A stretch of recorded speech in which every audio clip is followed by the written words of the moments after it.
Grandpa, my parents will take your money after the party today, whispered my 8-year-old granddaughter. So I left early. What I did next shocked everyone. I did not cry. I did not scream. I just looked at the glass of wine my son handed me, smelling the faint scent of bitter almonds, and realized my $45 million empire was about to become my tomb. But they made one mistake. They thought I was a helpless old man in a wheelchair.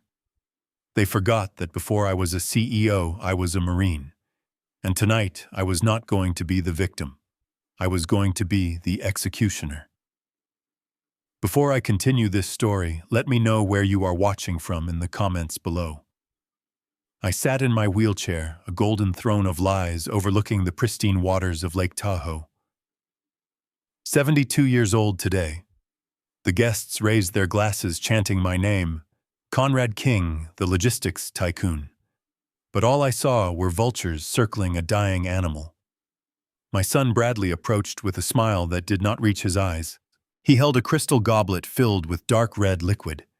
To the man who built it all, he announced, his voice booming for the crowd. "Happy birthday, Dad." That was when Mia, my 8-year-old granddaughter, scrambled onto my lap. She was the only pure thing in this house. But she was not smiling. She was trembling. She buried her face in my neck and whispered words that froze the blood in my veins. "Grandpa, please do not drink it." Mommy said, "After you go to sleep tonight, they are going to sign the papers to take everything." She said, "You will not wake up the same." Her tiny voice cracked. "Please, Grandpa." I stiffened. I looked at Bradley. He was sweating, a bead of perspiration rolling down his temple despite the cool evening air. "Drink up, Dad," he urged, pushing the glass closer to my lips. "It is the vintage you love." I brought the glass to my nose. I swirled it, pretending to savor the bouquet. But beneath the notes of oak and berries, there it was. The faint, unmistakable scent of bitter almonds. It was not just wine. It was a chemical leash. A sedative strong enough to turn a lion into a kitten, or perhaps something worse. Cyanide. My heart hammered against my ribs. They did not just want my money. They wanted to incapacitate me, to declare me incompetent, to strip me of the empire I built from a single rusted truck. If I refused the drink, Monica, my daughter-in-law, watching from the shadows like a viper, would know the jig was up. If I drank it, I was finished. I knew I had seconds to act. I let my hand tremor, exaggerating the Parkinson's symptoms I had been faking for months. The glass tipped. Red wine splashed onto my white shirt and poured into the soil of the potted ficus next to my wheelchair. "Oh, clumsy old fool," I wheezed, breaking into a fit of dry coughing. I brought the napkin to my mouth, pretending to wipe away the wine I never swallowed. Bradley looked down at the stain, a flicker of irritation crossing his face before he masked it with concern. "It is okay, Dad. It is just a shirt." "I am tired, Bradley," I said, letting my voice quaver. "The excitement. My stomach. I think I need to lie down." This was the cue. Monica materialized from the crowd. She was not looking at me with concern. She was looking at the empty glass with triumph. "Of course, Dad," she said, her voice dripping with artificial sweetener. "Dr. Pierce is right here. He can help you to your room. He has something to help you sleep." Dr. Pierce. The family physician who drove a Porsche I knew his salary could not cover. He stepped forward, his hand patting his pocket where I knew a syringe was waiting. "Just a little vitamin cocktail," Conrad Pierce smiled, "to settle the nerves." They wheeled me into my master suite. The moment the heavy oak door clicked shut, I did not wait for Pierce to prepare his needle. "Give me a moment to use the restroom," I grunted. "Do not take too long," Conrad Pierce called out. "The injection works best when you are relaxed." I went into the bathroom and turned on the tap full blast. Then I quietly locked the bathroom door and doubled back into the bedroom. I stood up from the wheelchair. My knees did not buckle. My back did not hunch. I stood at my full height of 6'2". The frailty was a mask, one I had worn to see who would try to stab me in the back. Now I knew. I moved silently to the painting of Catherine, my late wife, hanging above the fireplace. I slid it aside. My fingers punched the code into the wall safe. 1975. The year I bought my first truck. The safe hissed open. I did not take the stacks of cash. I took the snub-nosed .38 Special and the spare key to the 1990 Ford F-150 that I kept under a tarp in the back shed. I checked the chamber. Loaded. Dad, Monica's voice came from the hallway, sharp and impatient. She tried the handle. Dad, open the door. Dr. Pierce needs to check your vitals. The doorknob rattled violently. He has locked it, I heard her hiss to Bradley. Break it down. If he does not take that sedative, the lawyer will not accept the signature tomorrow. I moved to the window. It was a 12-foot drop to the flower beds. For a man of 72, it was madness. For a man fighting for his life, it was the only way. I landed in the hydrangeas with a thud that rattled my teeth. Pain shot up my left ankle, but I grit my teeth and scrambled up. The music from the party masked the sound. I stuck to the shadows skirting the perimeter of the manicured lawn. I bypassed the main garage housing the Bentley and the Rolls-Royce. I knew Bradley. He had installed trackers on those cars months ago, claiming it was for my safety. It was for his control. I headed for the gardening shed. I threw the tarp off the Ford F-150. She was rusted around the wheel wells and covered in dust, but she was mechanical, not digital. No GPS, no remote kill switch, just steel and combustion. I slid the key in. I prayed to whatever God watches over foolish old men. I turned it. The engine coughed, sputtered, and then roared to life with a thunderous growl that sounded like a gunshot in the quiet night. The shed doors burst open. I slammed the truck into reverse tires spinning on the gravel. Through the rearview mirror, I saw the back door of the house fly open. Bradley ran out shouting, waving his arms. A security guard, a burly man I did not recognize, stepped into the driveway, raising a hand to stop me. He reached for his belt. I did not touch the brake. I shifted into drive and floored it. The Ford surged forward like a bull seeing red. The guard dove out of the way just as I smashed through the wooden decorative gate, splintering the barrier between my prison and the open road. I hit the highway doing 80, the steering wheel shaking in my hands. My heart was racing, but my mind was crystal clear. For the first time in years, the fog of their gaslighting had lifted. My phone sitting on the passenger seat lit up. It was a text from Monica. Do not be stupid, Conrad. You are sick. Come back before you hurt yourself. I laughed, a harsh barking sound. They still thought they could manipulate me. Then I realized the phone. It was a beacon. As long as I had it, they could find me. I rolled down the window. The night air rushed in cold and biting. I grabbed the $1,000 smartphone and hurled it into the darkness of the interstate. I watched it bounce and shatter in the side mirror. Gone.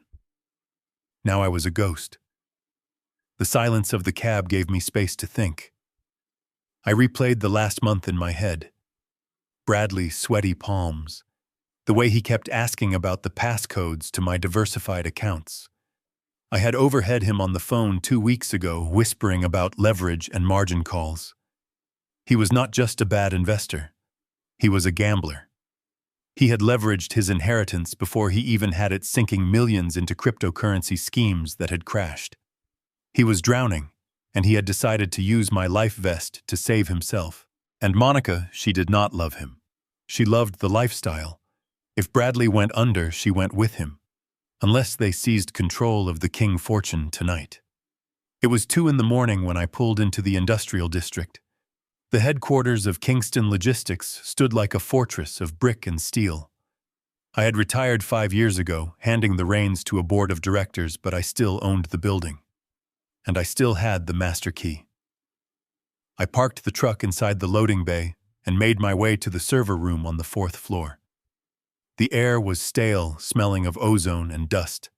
I sat at the main terminal and typed in a sequence only I knew. 6 months ago, I had noticed small things going missing. A watch, a coin collection. I had installed hidden cameras in the main house disguised as smoke detectors. I had felt paranoid then. Now I felt vindicated. The screens flickered to life. I saw my bedroom in high definition. The door had been kicked in. Bradley was tearing the sheets off my bed, checking under the mattress. Monica was standing by the open window, her face twisted in a mask of pure fury. She was not crying. She was not worried about a missing senior citizen. She was holding the phone to her ear. I turned up the volume on the speakers. "The old bastard is gone," she screamed. He did not finish the whine. "He knows, Bradley.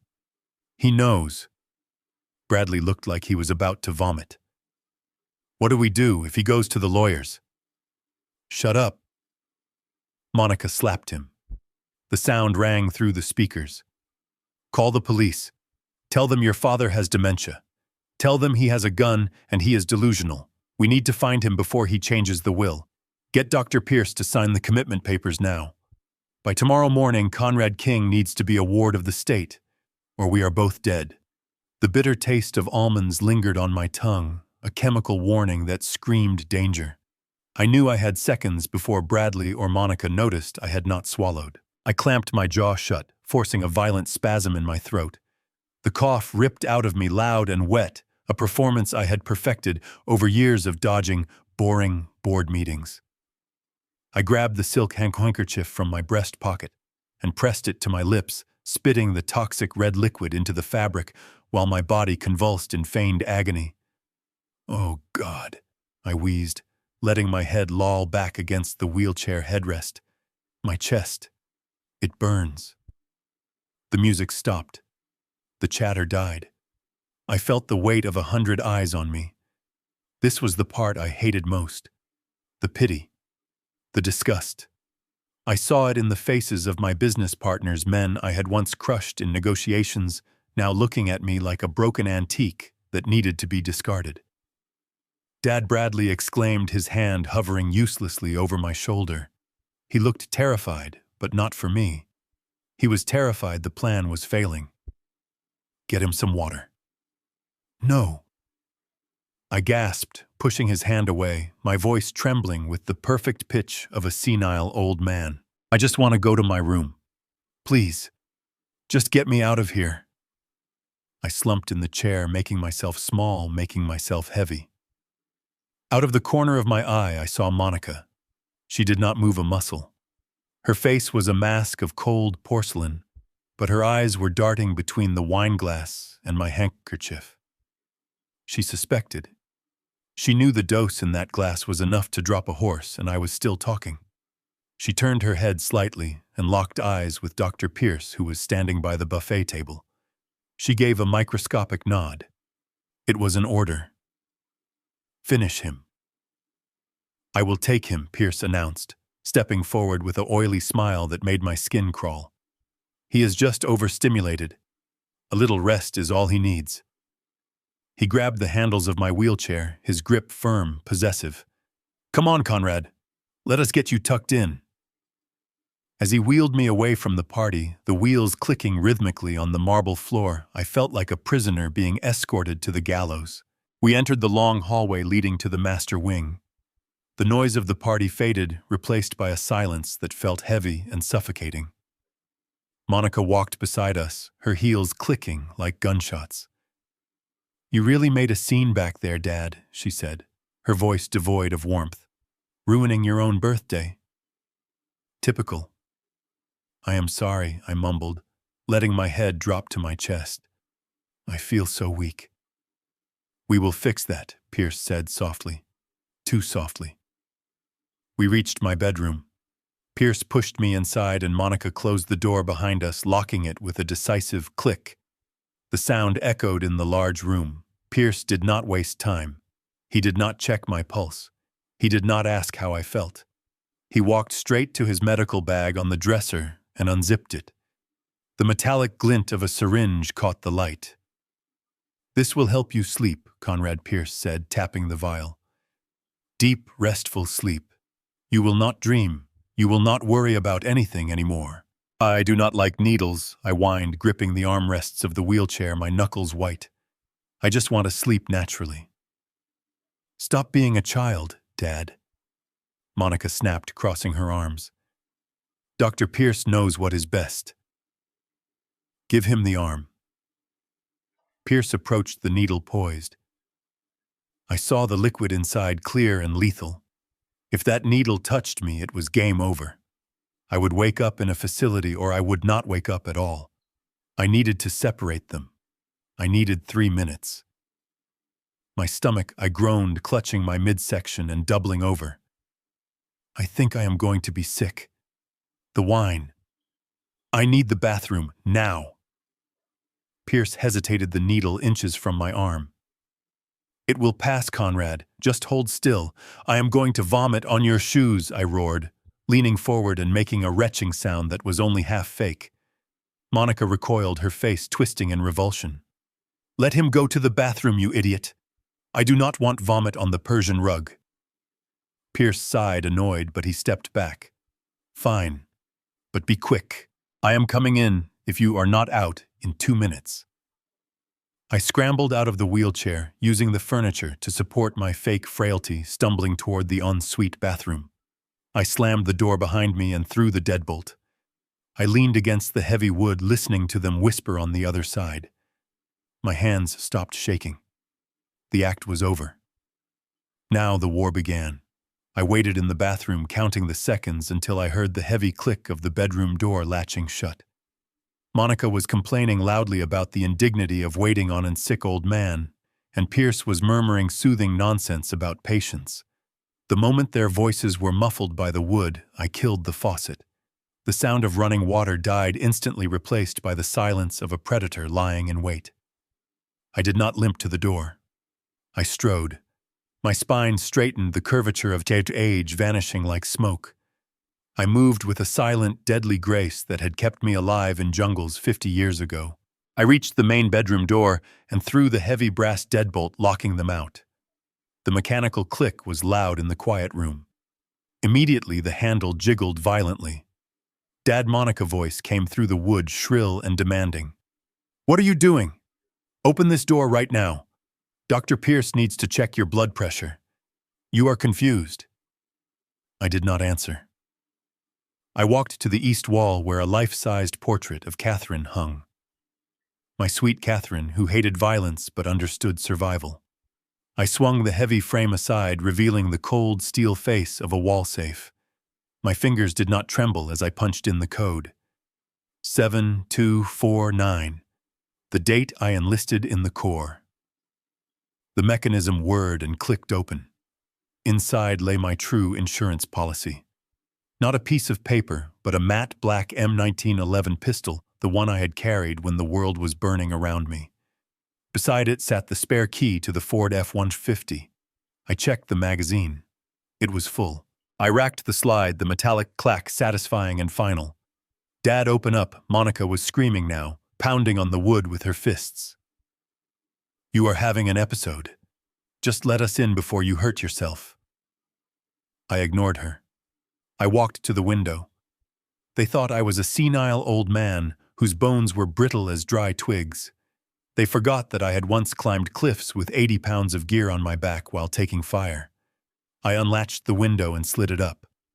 The night air rushed in, crisp and clean, smelling of pine and freedom. It was a 12-foot drop to the flower beds below. For Conrad King, the retired CEO, it would have been suicide. For Sergeant King, it was just another obstacle course. I holstered the gun at the small of my back and swung my legs over the sill. My muscles remembered the tension, the readiness. I had spent the last decade building a logistics empire, but I had spent my youth building a warrior. I had kept my body fit, doing push-ups in the early morning darkness, while the rest of the house slept, hiding my strength under baggy cardigans and a feigned shuffle.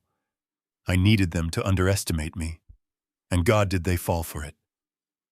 "Break it down, Bradley." I heard Monica shriek from the hallway, her voice twisting into panic. "He has locked us out! Break the damn door down!" The doorframe cracked under a heavy impact. They were coming. I did not look back at the room that had been my gilded cage. I pushed off the sill, dropping into the darkness. I landed in the soft earth of the hydrangeas, rolling instinctively to absorb the impact.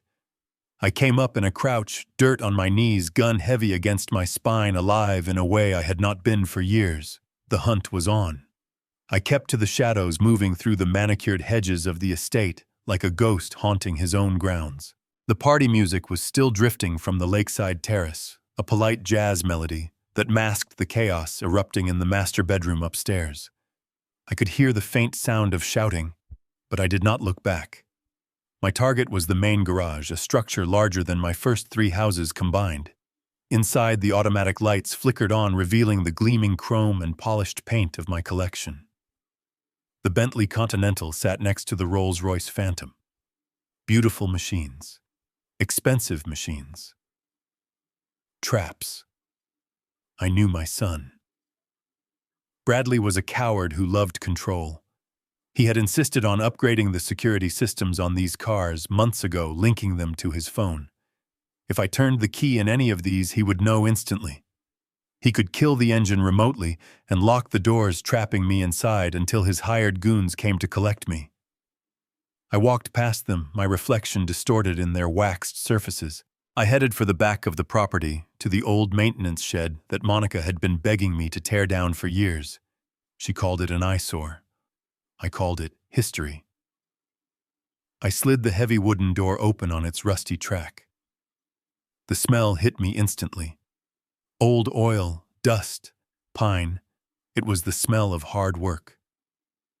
There she was, my 1990 Ford F-150. The paint was faded, the red peeling to reveal the gray primer beneath, and she was covered in a thick layer of neglect. This was the truck I had driven when Kingston Logistics was just a dream and a single warehouse. She had no computer system, no GPS, no remote locks, just American steel and a V8 engine that ran on stubbornness. I climbed into the cab. The vinyl seat was cracked and cold. I slid the spare key into the ignition. I held my breath and turned it. The starter whined once, twice, a desperate grinding sound in the quiet shed. "Come on, old girl," I whispered. "Do not fail me now." On the third turn, she caught. The engine roared to life with a thunderous, unrefined bellow that shook the tools hanging on the walls.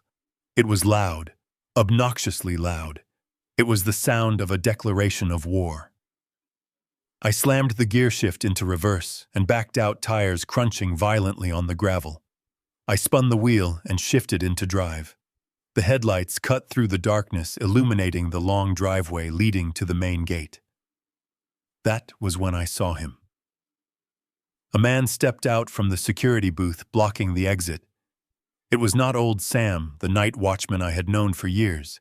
It was a new guy, a muscle-bound giant in a tactical vest, one of the private security contractors Bradley had brought in last week.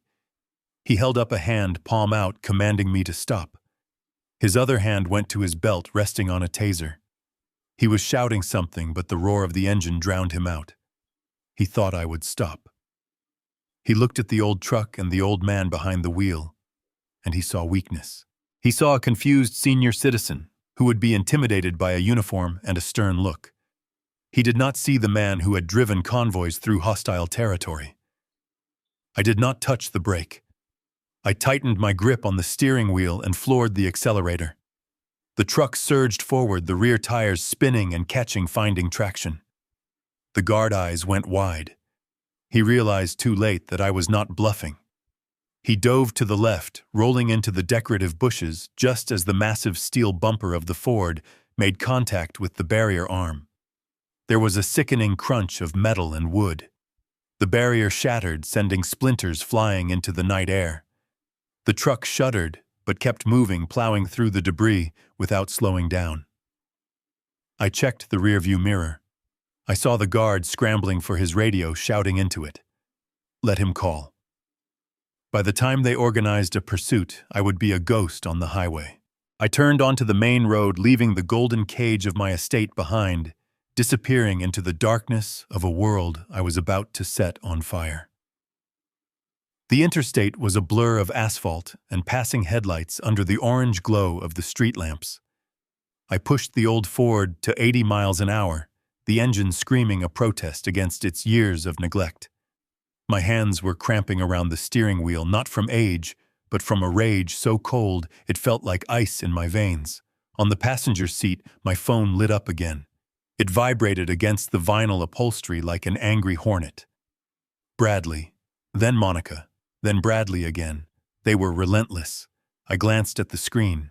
The name popping up was my son, but the face I saw in my mind was a stranger.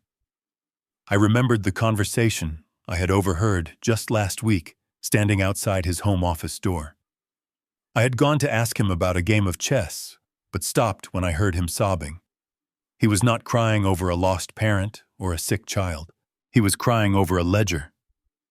"I lost it all, Monica," he had whispered, his voice cracking with terror. "The crypto market tanked. The leverage killed us.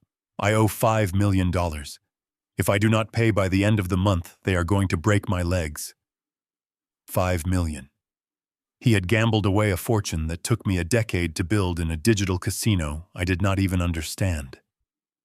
That was why he needed the estate. Not for legacy, not for stewardship. He needed to plug a hole in a sinking ship. The phone buzzed again. This time it was a text from Monica. "Dad, please answer. We are worried about your heart."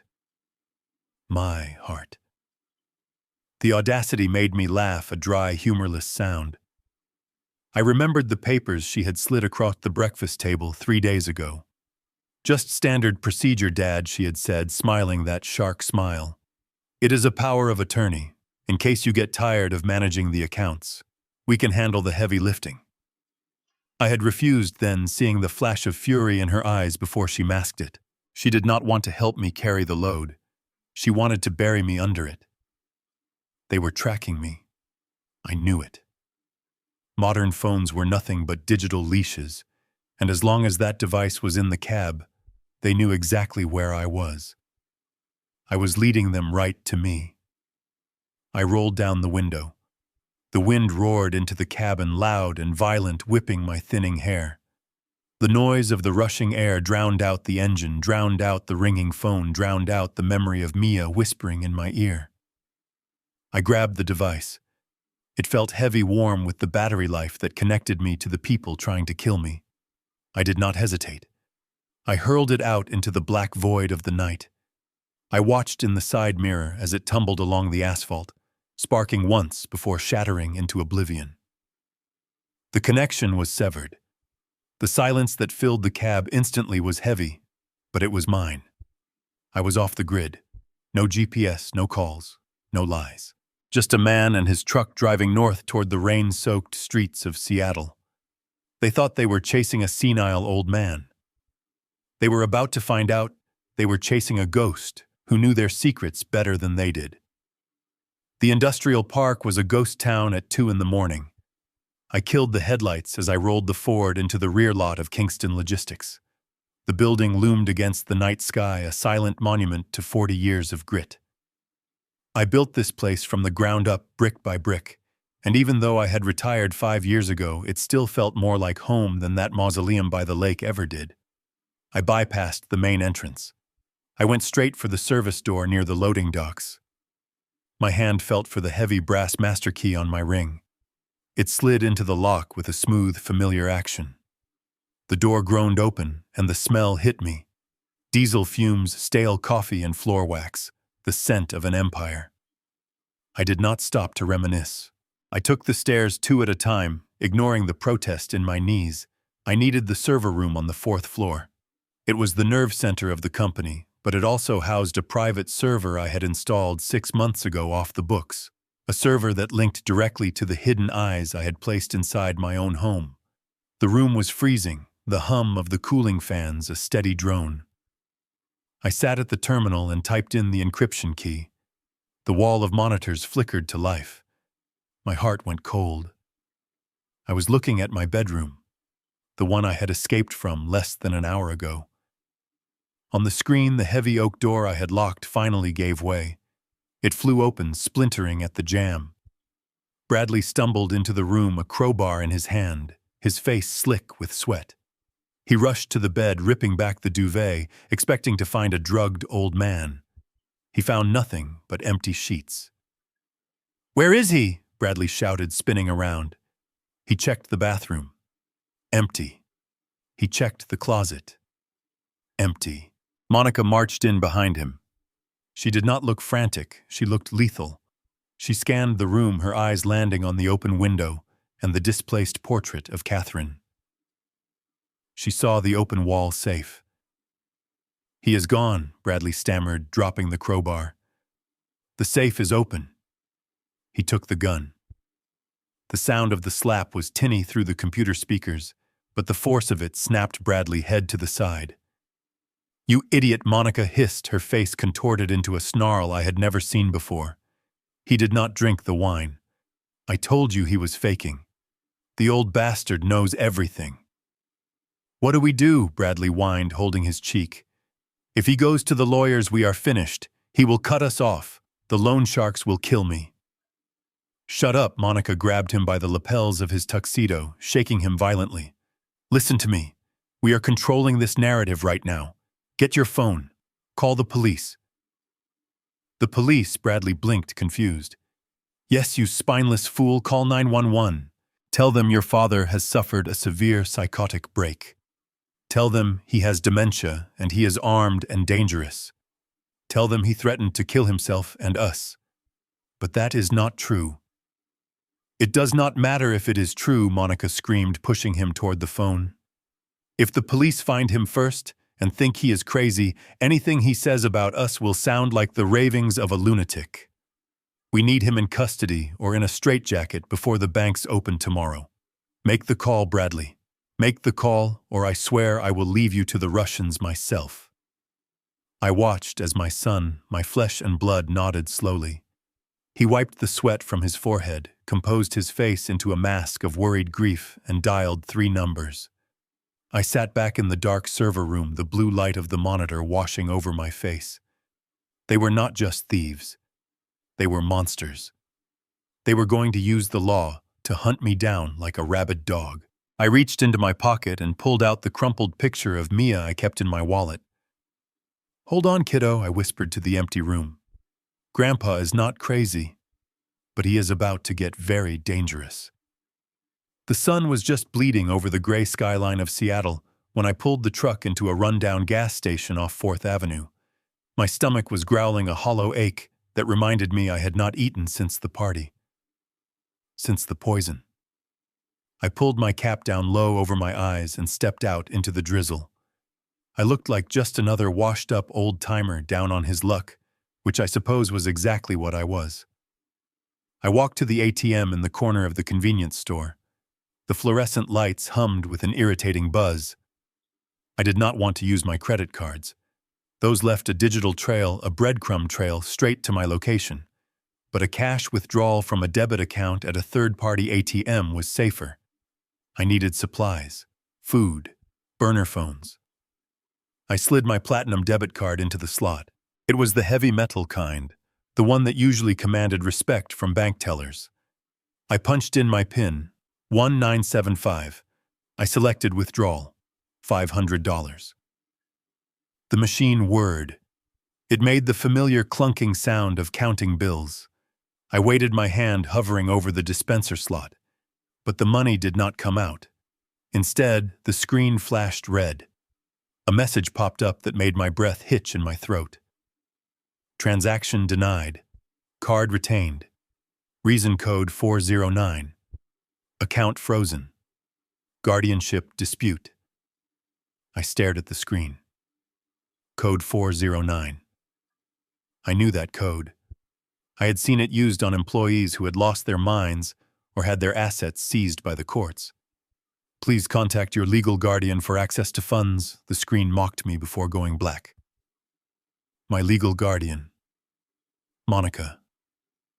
She had done it. She had not waited for the morning. She must have called the bank emergency fraud line in the middle of the night, armed with whatever forged medical documents Dr. Pierce had signed. She had triggered the emergency protocol for incapacitated seniors. They had flagged me as a vulnerable adult, likely suffering from dementia, who was being financially exploited. The irony was bitter enough to choke on. They were the exploiters, yet the system was designed to let them lock me out of my own life with a single phone call. I hit the cancel button. I hit it again, pounding the plastic keys with my fist. Give me back my card. But the machine was a steel vault. It had swallowed my access to $45 million. Hey, buddy, do not break the machine, the clerk behind the counter shouted, looking up from his phone. You got no money, move along. I turned away, my face burning with a shame I had not felt since I was 20 years old, and broke. I walked out to the truck and pulled out my wallet. Leather, Italian, empty. I opened the billfold. 2 crisp $100 bills. That was it. That was my war chest. Yesterday I could have bought this entire city block. Today I had $200 to fight a war against a son who had the law on his side and a daughter-in-law who had the devil on hers. I bought a stale coffee and a protein bar with a $5 bill I found in the glove box. I sat in the cab eating the dry food, watching the rain streak the windshield. They thought this would break me. They thought cutting off the money would force me to crawl back home begging for forgiveness and a warm bed.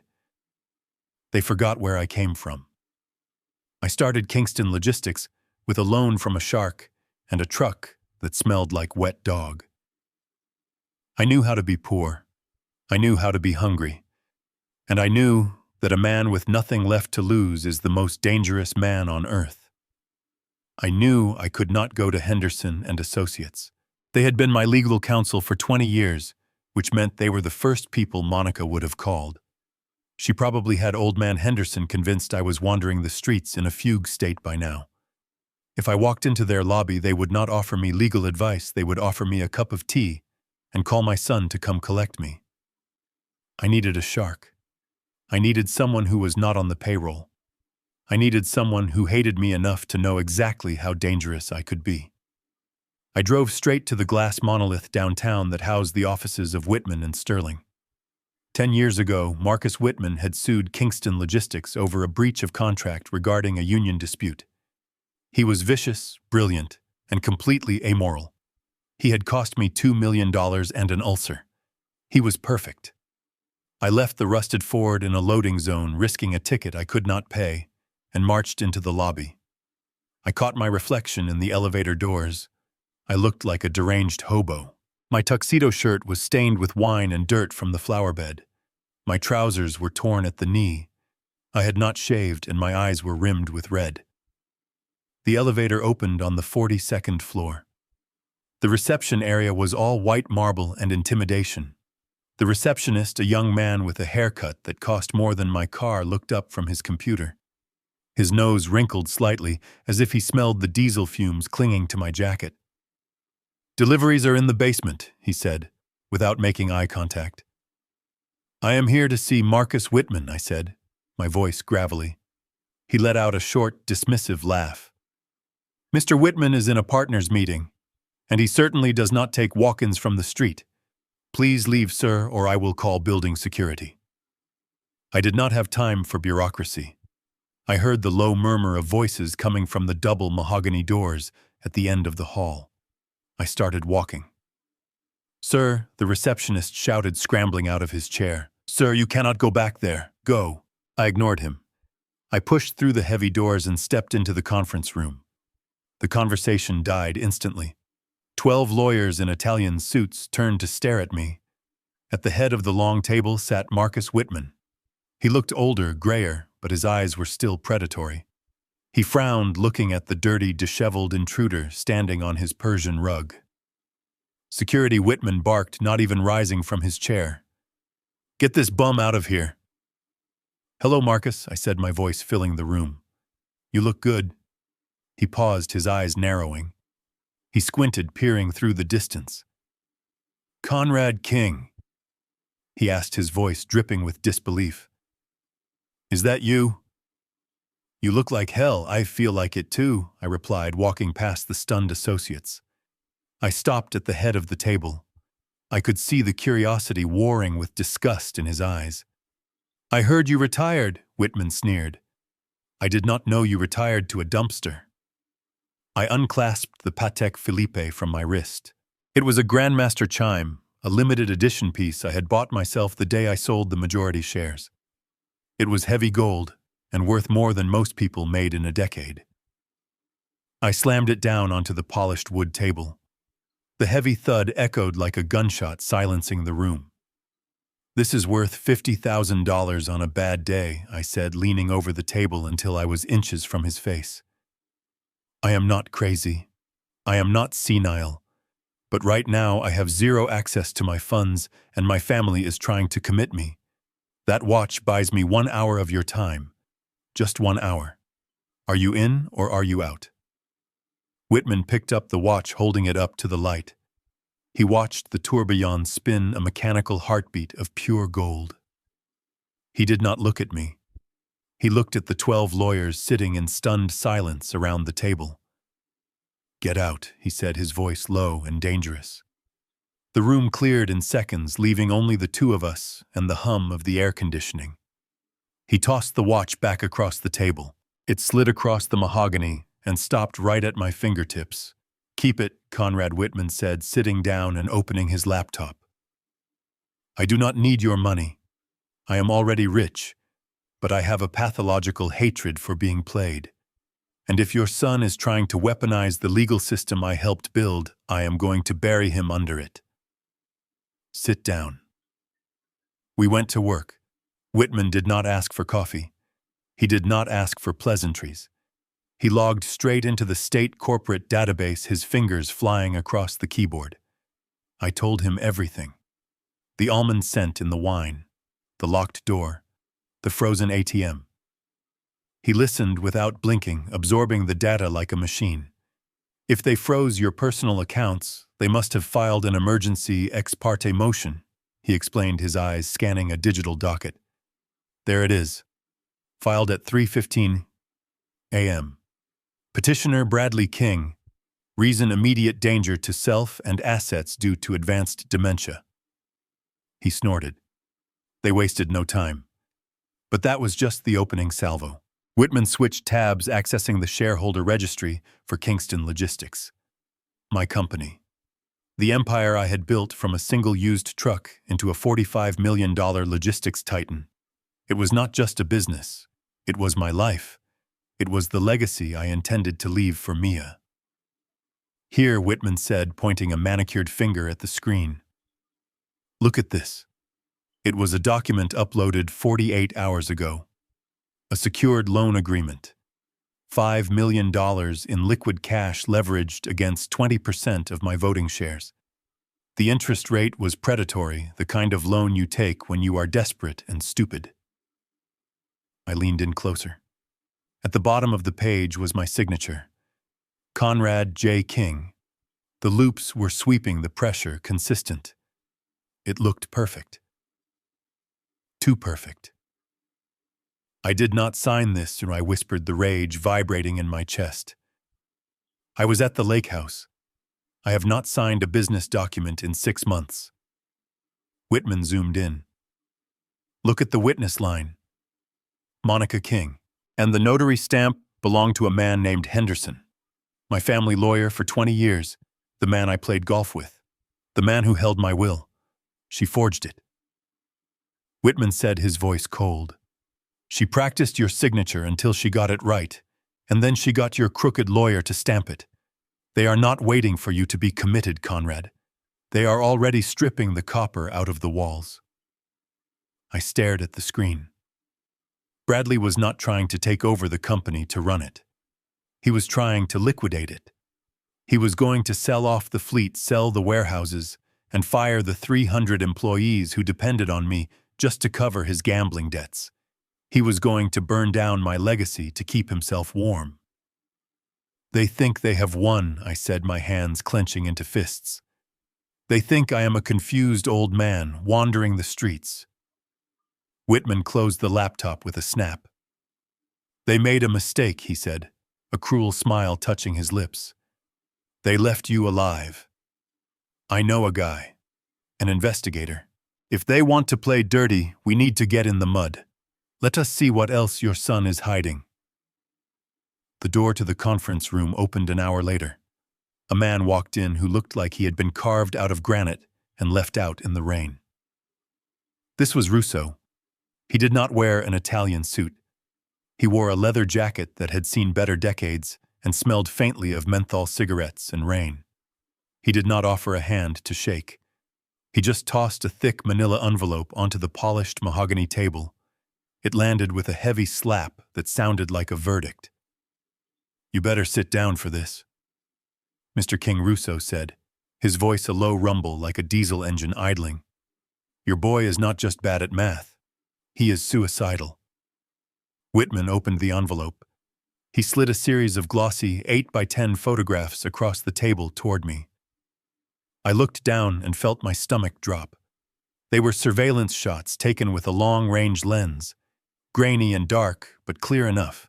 There was Bradley standing in the alley behind a strip club in the bad part of town. He looked small, terrified. Facing him were two men who looked like they strangled bears for exercise. They were not wearing suits. They were wearing tracksuits and gold chains thick enough to tow a truck. I know these guys, Russo said, pointing a calloused finger at the photo. That is Sergei and Ivan. They are collection agents for the Petrov organization. Russian mafia. They do not do credit checks, Conrad. They do broken femurs. I stared at my son's face in the photo.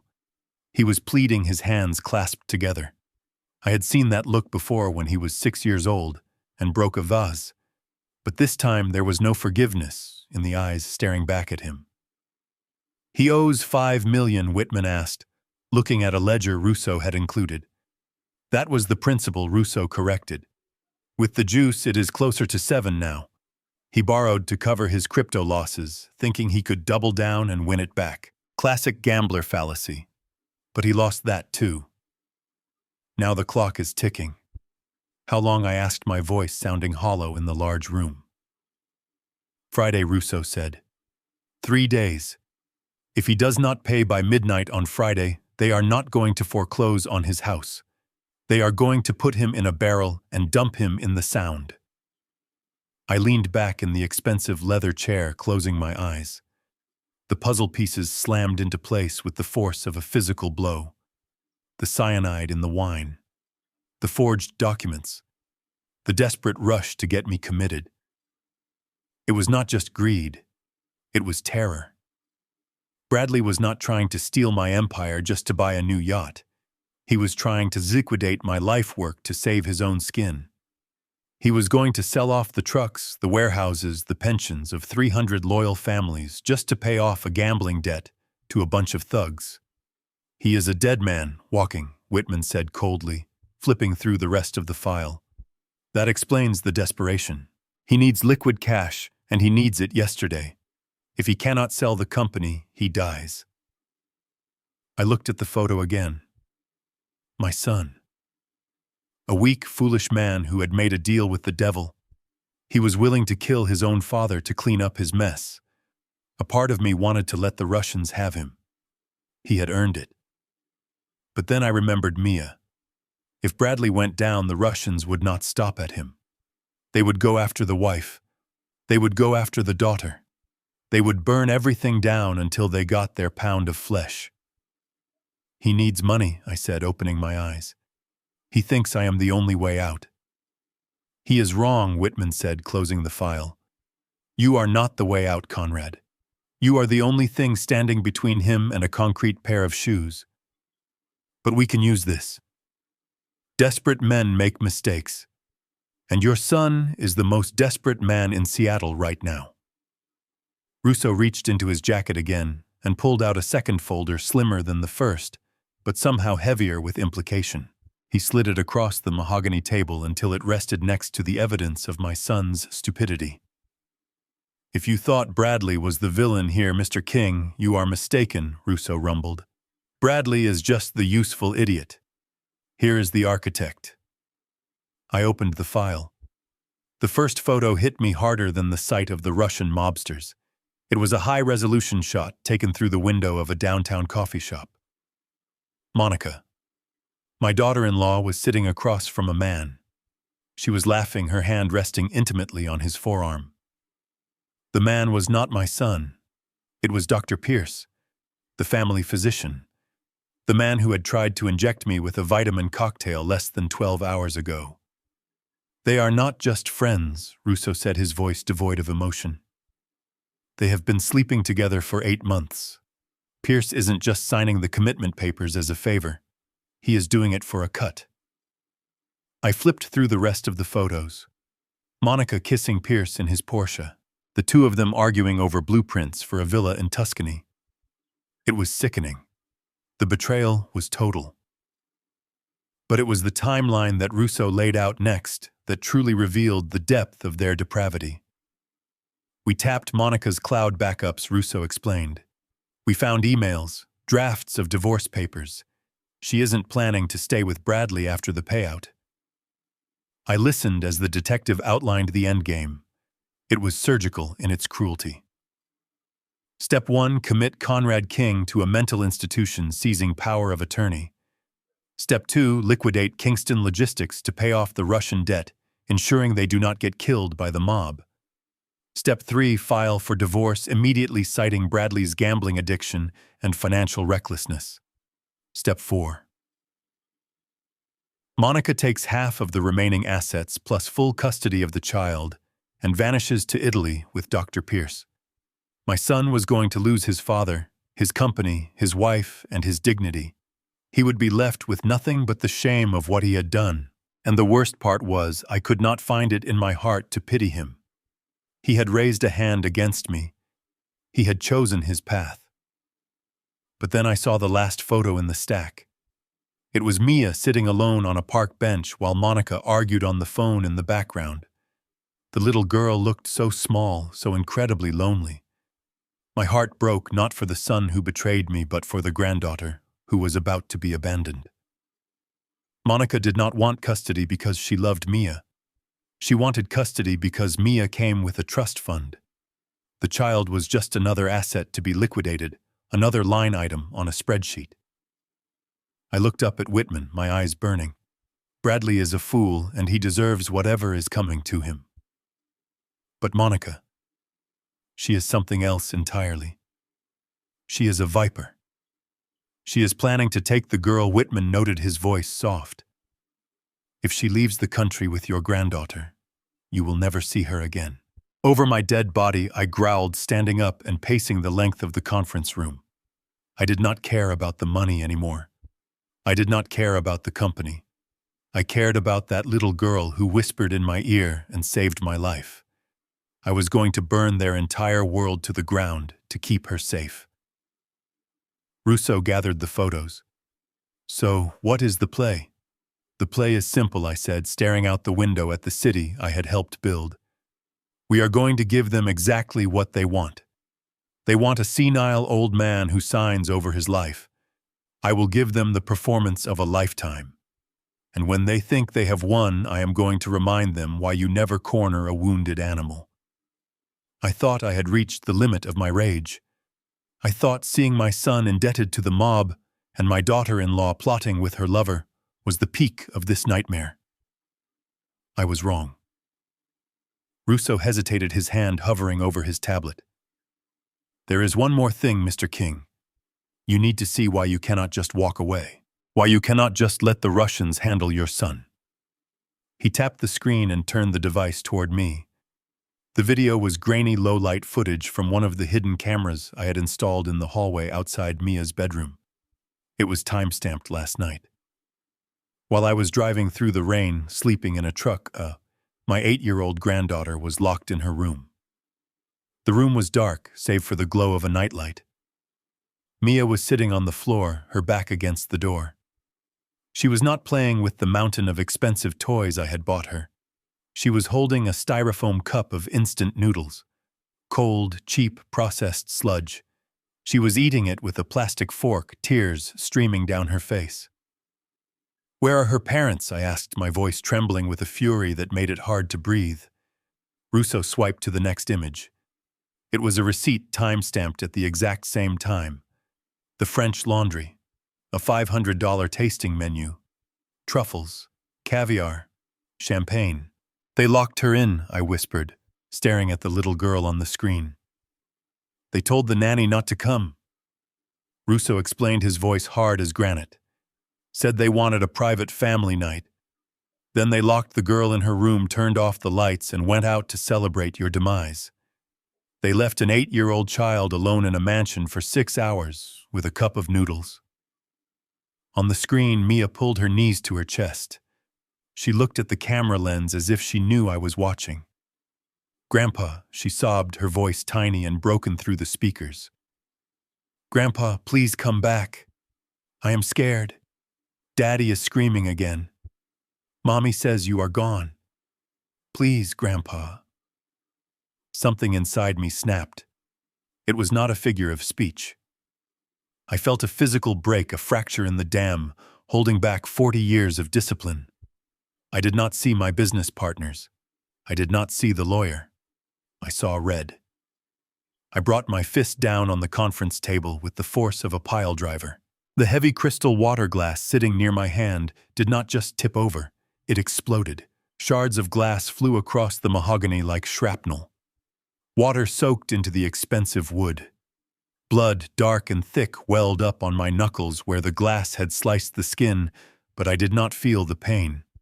I did not feel anything but a cold, singular purpose. Whitman flinched, leaning back in his chair. Russo did not move, he just watched me with a grim nod, acknowledging the shift in the room's atmosphere. Enough, I growled, my voice dropping to a register that made the air in the room feel heavy. No more observation. No more gathering evidence. They crossed the line. They did not just come for my money.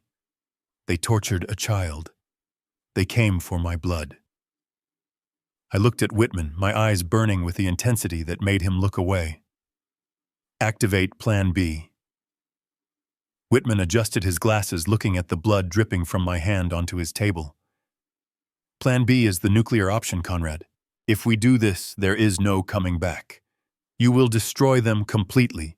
They will face prison, ruin. I do not care about them, I roared, standing up and ignoring the blood running down my hand. I want them destroyed. I want them to lose every dime, every friend, every shred of dignity. But first, we secure the girl. Mia must be safe.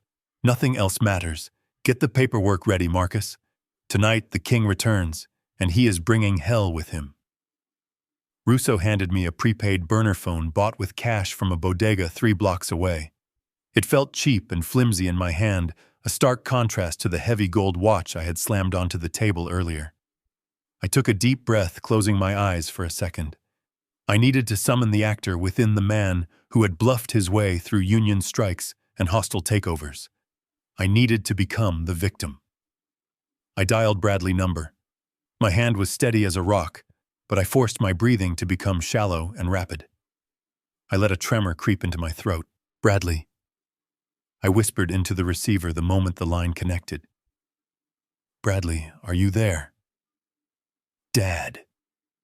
His voice exploded through the tiny speaker, a mix of panic and exhaustion. Where the hell are you? We have the police looking everywhere. Why did you run? I do not know, son, I whimpered, letting my voice crack perfectly. I am in a room. It is dark. It smells like old cigarettes. I think I drove here, but I do not remember driving. My head, Bradley. It is spinning. Everything is fuzzy. Did I fall asleep at the party? I heard the muffled sound of a hand covering the microphone on his end, but he did not cover it well enough. I heard the sharp intake of breath from Monica. It is the residue, she hissed, her voice faint but distinct. I told you he must have swallowed some of the wine before he spilled it. The sedative is kicking in. He is in a fugue state. He does not remember escaping. Ask him where he is. I smiled, a cold, humorless expression that would have terrified my son if he could see it. They were so arrogant. They wanted to believe their plan had worked so badly that they were ignoring the logic. Dad Bradley said, coming back on the line, his tone shifting from angry to sickly sweet. "It is okay. You just had a bad reaction to some medication. Tell me where you are. We will come get you. We will bring you home." "I am scared, Bradley," I said, injecting a note of pathetic, childish fear into my voice. "I am at a place called the Starlight Motel, on Route 9, south of the city. I do not have any money. Please hurry." The Starlight Motel was a flea-ridden dump 40 miles in the opposite direction from where we were sitting. It was the perfect decoy. "Stay right there," Dad Bradley commanded. "Do not go outside. Do not talk to anyone. We are leaving now. We will be there in an hour. Just sit tight." "I promise, son. Just please hurry." I pressed the end call button. The mask of the terrified old man vanished instantly. I set the phone down on the mahogany table and looked at Whitman and Russo. My eyes were dry, my spine was straight, and my resolve was harder than steel. "They bought it," I said, standing up and buttoning my torn tuxedo jacket. "They think I am a confused vegetable waiting to be harvested. They are heading south, which gives us exactly 2 hours before they realize the room is empty." Whitman stood up, grabbing his briefcase. 2 hours is enough. The bank is expecting us." Russo cracked his knuckles, a sound like gunshots in the quiet room. "And while you are moving the money, I will make sure the welcoming committee for your son is ready." "Let us go," I said, walking toward the door. "My son thinks he is driving to pick up a senile old man. He has no idea he is driving straight off a cliff." While my son and his treacherous wife were speeding south, doing 90 miles an hour toward a Fleabag motel, chasing a phantom. I was sitting in the back of Whitman's armored Maybach, gliding silently into the heart of the financial district.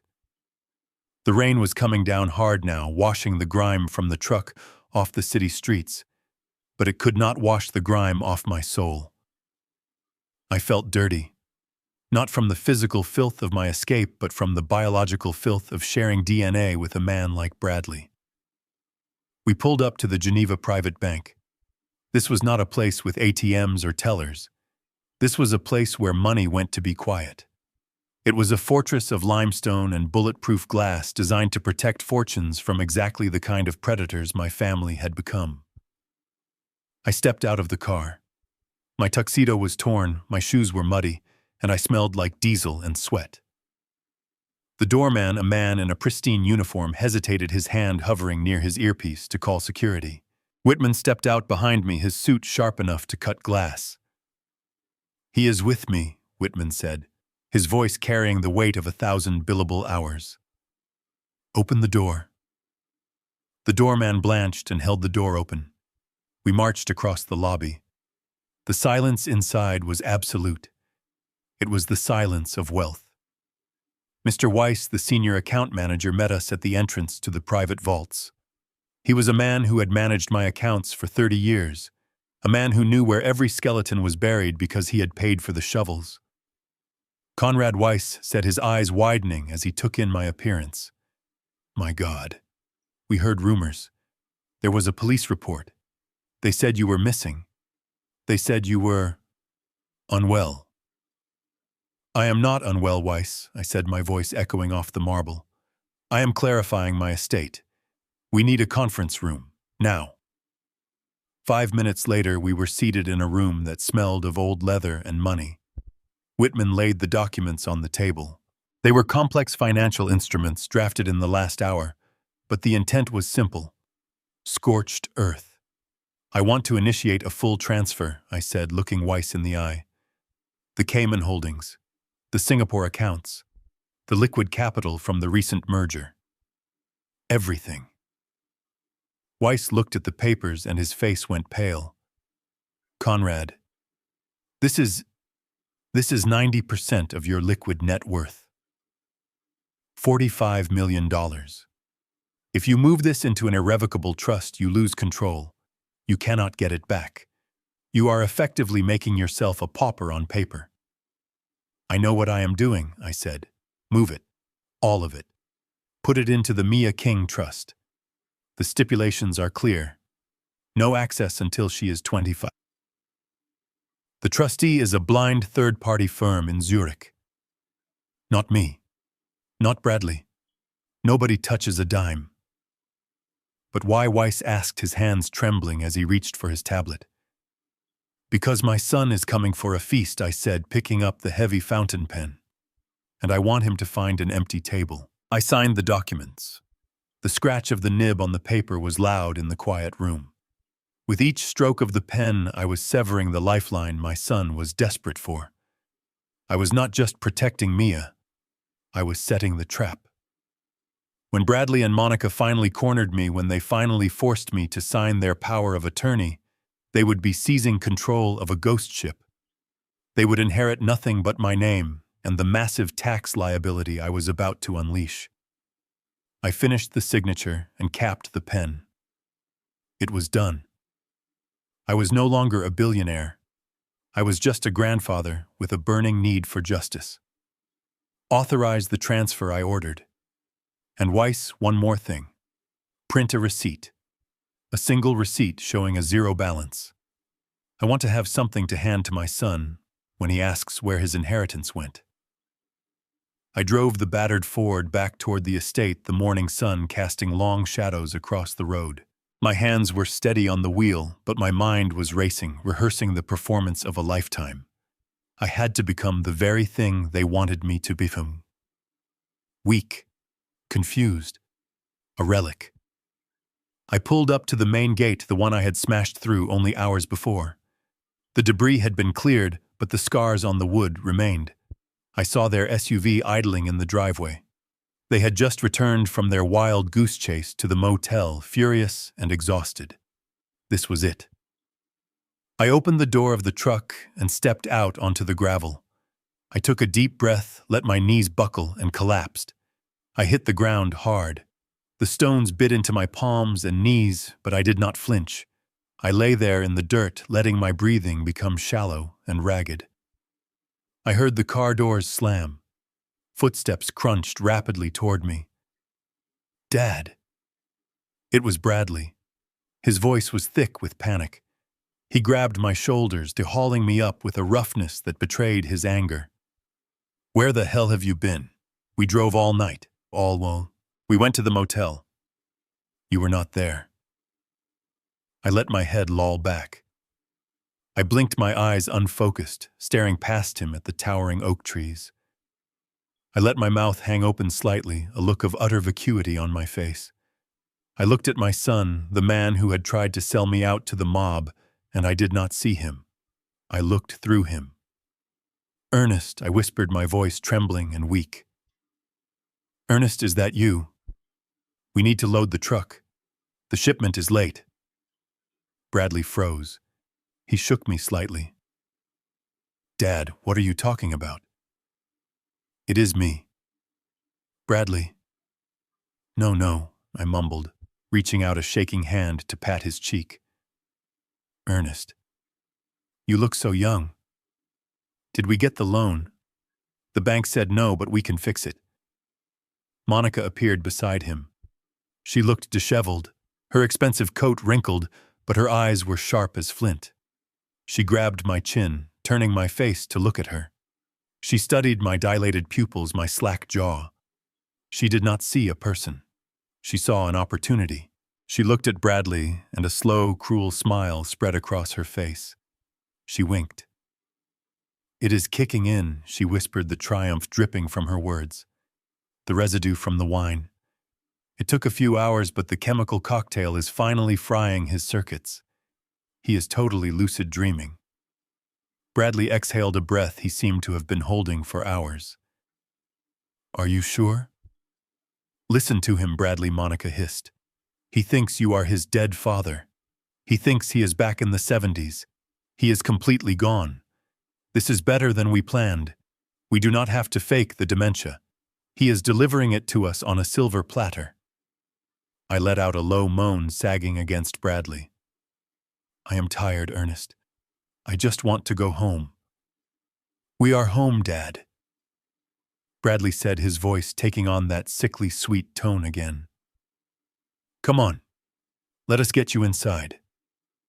They dragged me up the steps, my feet scuffing against the marble. I leaned heavily on my son, playing the part of the invalid. Inside, the house smelled of stale party food and treachery. "Get him to the library," Monica ordered, marching ahead. "I am calling Dr. Pierce and the notary. We are doing this now, while he is pliable, before he snaps out of it." I let them lead me to the slaughter. They thought I was a confused old man lost in the memories of the past. They had no idea that I was wide awake and I had just locked the doors to the trap they had walked into. Dr. Pierce breezed into the library like he owned the place, carrying a medical bag that looked more like a prop than a tool of healing. He smelled of expensive cologne and betrayal. Monica was pacing by the window, her nails clicking against the glass, while Bradley stood over me, wringing his hands like a nervous undertaker. I slumped in the leather armchair, my head lolling to the side, keeping up the charade of the confused geriatric. "He is agitated," Pierce said, examining my pupils with a pen light that blinded me momentarily. His voice was smooth, professional, and utterly fake. "We need to stabilize him before the notary arrives. If he is thrashing around or talking about the 1970s, the signature will not hold up in court." "Just do it," Monica snapped, turning around. "Give him the cocktail. Make him pliable." Pierce pulled a syringe from his bag. It was filled with a milky liquid. "Just a high dose of B12 and some muscle relaxants." "Conrad," he lied, his smile gleaming. "It will make you feel like you are floating on a cloud." I knew better. It was a chemical lobotomy, a mix designed to detach the will from the body, making the victim suggestible and weak. But they did not know about the 2 pills I had dry swallowed in the truck before collapsing on the driveway. Military-grade stimulants, a remnant from a life they knew nothing about, kept for emergencies exactly like this. They would keep my brain firing like a piston, even if my body turned to jelly. I did not fight as the needle pierced my arm. I let out a soft groan and then slowly let my chin drop to my chest. I relaxed every muscle in my body, forcing my breathing to slow into a deep, rhythmic rasp. I felt the cold liquid enter my veins, warring with the fire of the stimulants in my blood. My limbs felt heavy like lead, but my mind remained a razor blade in the dark. "Is he out?" Bradley whispered, hovering close to my face. Pierce lifted my eyelid. His thumb was rough. "He is in the twilight zone now. He can hear us maybe, but he cannot process it. He is a puppet. You pull the strings, he moves." "Good," Monica said, her voice dropping the facade of concern instantly. She walked over to the desk and picked up her phone. "I am confirming the meeting with the liquidators. 9 a.m. sharp." "Wait," Bradley sounded hesitant. "We are selling the whole company tomorrow, just like that." "We have to," Monica hissed. "The Russians want their money by noon. We sign the power of attorney tonight while he is drooling in this chair. Then tomorrow morning, as his legal guardians, we sign the asset purchase agreement. We strip Kingston Logistics for parts. The trucks, the warehouses, the contracts. We sell it all for pennies on the dollar." "But Dad built that company for 40 years, Bradley whimpered. "It is his legacy." "His legacy is saving your life, you idiot," Monica spat. "Do you want to keep the company, or do you want to keep your kneecaps?" "We sell it. We pay the debt. We take the leftover cash, and we leave." I listened to every word, my heart beating a slow, steady rhythm of pure hatred. They were not just stealing. They were butchering my life work. They were going to fire 300 people and sell my empire for scrap just to cover a gambling debt. I lay there limp and silent, storing every word away. They thought they were speaking over a corpse. They had no idea they were confessing to the executioner. The library air was thick with greed and the metallic scent of adrenaline. Monica shoved the stack of legal documents onto the mahogany desk right in front of my face. It was the last will and testament, alongside a durable power of attorney. They were not even trying to be subtle about it anymore. They needed my wet signature to unlock the empire, and they needed it now before the drugs they thought were coursing through my veins turned me into a vegetable. "Put the pen in his hand," Monica barked at Bradley. "Stop shaking, you coward. We are 5 seconds away from owning everything." Bradley fumbled with the heavy Mont Blanc fountain pen. It was a gift I had given him when he graduated college, a symbol of responsibility he was now using to rob me. He jammed it into my limp fingers. My hand felt heavy not because of the drugs, but because of the sheer weight of the betrayal. I let my head loll back, my eyes half closed, focusing on the ceiling molding to maintain the ruse. Dad Bradley whispered, his voice trembling close to my ear. "Just sign the paper. It is for your own good. We are going to take care of you. Just sign right here." I did not move. I let my hand drop, the pen slipping from my grasp and clattering onto the desk. "For God's sake," Monica hissed. She marched around the desk, her heels digging into the rug. She grabbed my right hand with a grip that was surprisingly strong and painful. She retrieved the pen and forced it back between my fingers, crushing my knuckles until I gripped it. She drove my hand down to the signature line. "Sign it," she growled. I let out a low moan, a sound of confusion and distress. I allowed her to guide my hand, but as the nib touched the paper, I exerted just enough resistance. I made my hand spasm. I dragged the ink across the page in a jagged, violent scrawl. It looked nothing like the confident calligraphy of Conrad King. It looked like the desperate scratchings of a man under extreme duress. It was ugly. It was messy. And it was perfect. That signature was not authorization. It was evidence. Every forensic handwriting expert in the state would take one look at that shaky, coerced line and testify that it was signed under influence. It was the physical proof of elder abuse I needed to put them behind bars. "There," Monica said, snatching the document away before the ink was even dry. She held it up to the light, examining it like a diamond. "It is messy, but it is legible. It counts. We have the power of attorney." Bradley slumped into a chair, letting out a hysterical laugh. "We did it. We actually did it. The company is ours. The accounts are ours. We can pay the Russians. We are rich, Monica. We are finally rich." Monica smirked, smoothing her skirt. She looked at me, slumped in the chair, apparently catatonic, and her eyes gleamed with malice. "Not just rich, Bradley. We are free. We put him in the facility tomorrow morning. Dr. Pierce has the transport arranged. By noon, he will be someone else's problem." They high-fived. Actually high-fived over the body of the father they thought they had just mentally destroyed. They poured themselves drinks from my crystal decanter, toasting their victory. I watched them through the slit of my eyelids. Go ahead and laugh, I thought, the rage burning cold and steady in my gut. Drink my scotch. Celebrate your theft. You think that piece of paper is your golden ticket. You have no idea that you just signed your own arrest warrants. That signature is not the key to my fortune. It is the key to your cell. The library door creaked open. It was not the heavy shove of my son or the sharp click of my daughter-in-law. It was a small, hesitant sound. I kept my breathing ragged, my head slumped on my chest, but I cracked my left eye open, just a fraction. Mia. She was wearing her pajamas, holding a stuffed bear I had given her 3 Christmases ago. She looked terrifyingly small in the doorway of the cavernous room. She crept toward me, her bare feet silent on the hardwood. She stopped inches from my chair. Her face was streaked with tears, her eyes puffy and red. "Grandpa," she whispered, her voice trembling like a leaf in a storm. "Grandpa, please wake up. You have to wake up. They are bad, Grandpa. They are so bad." She reached out and touched my hand. Her fingers were cold.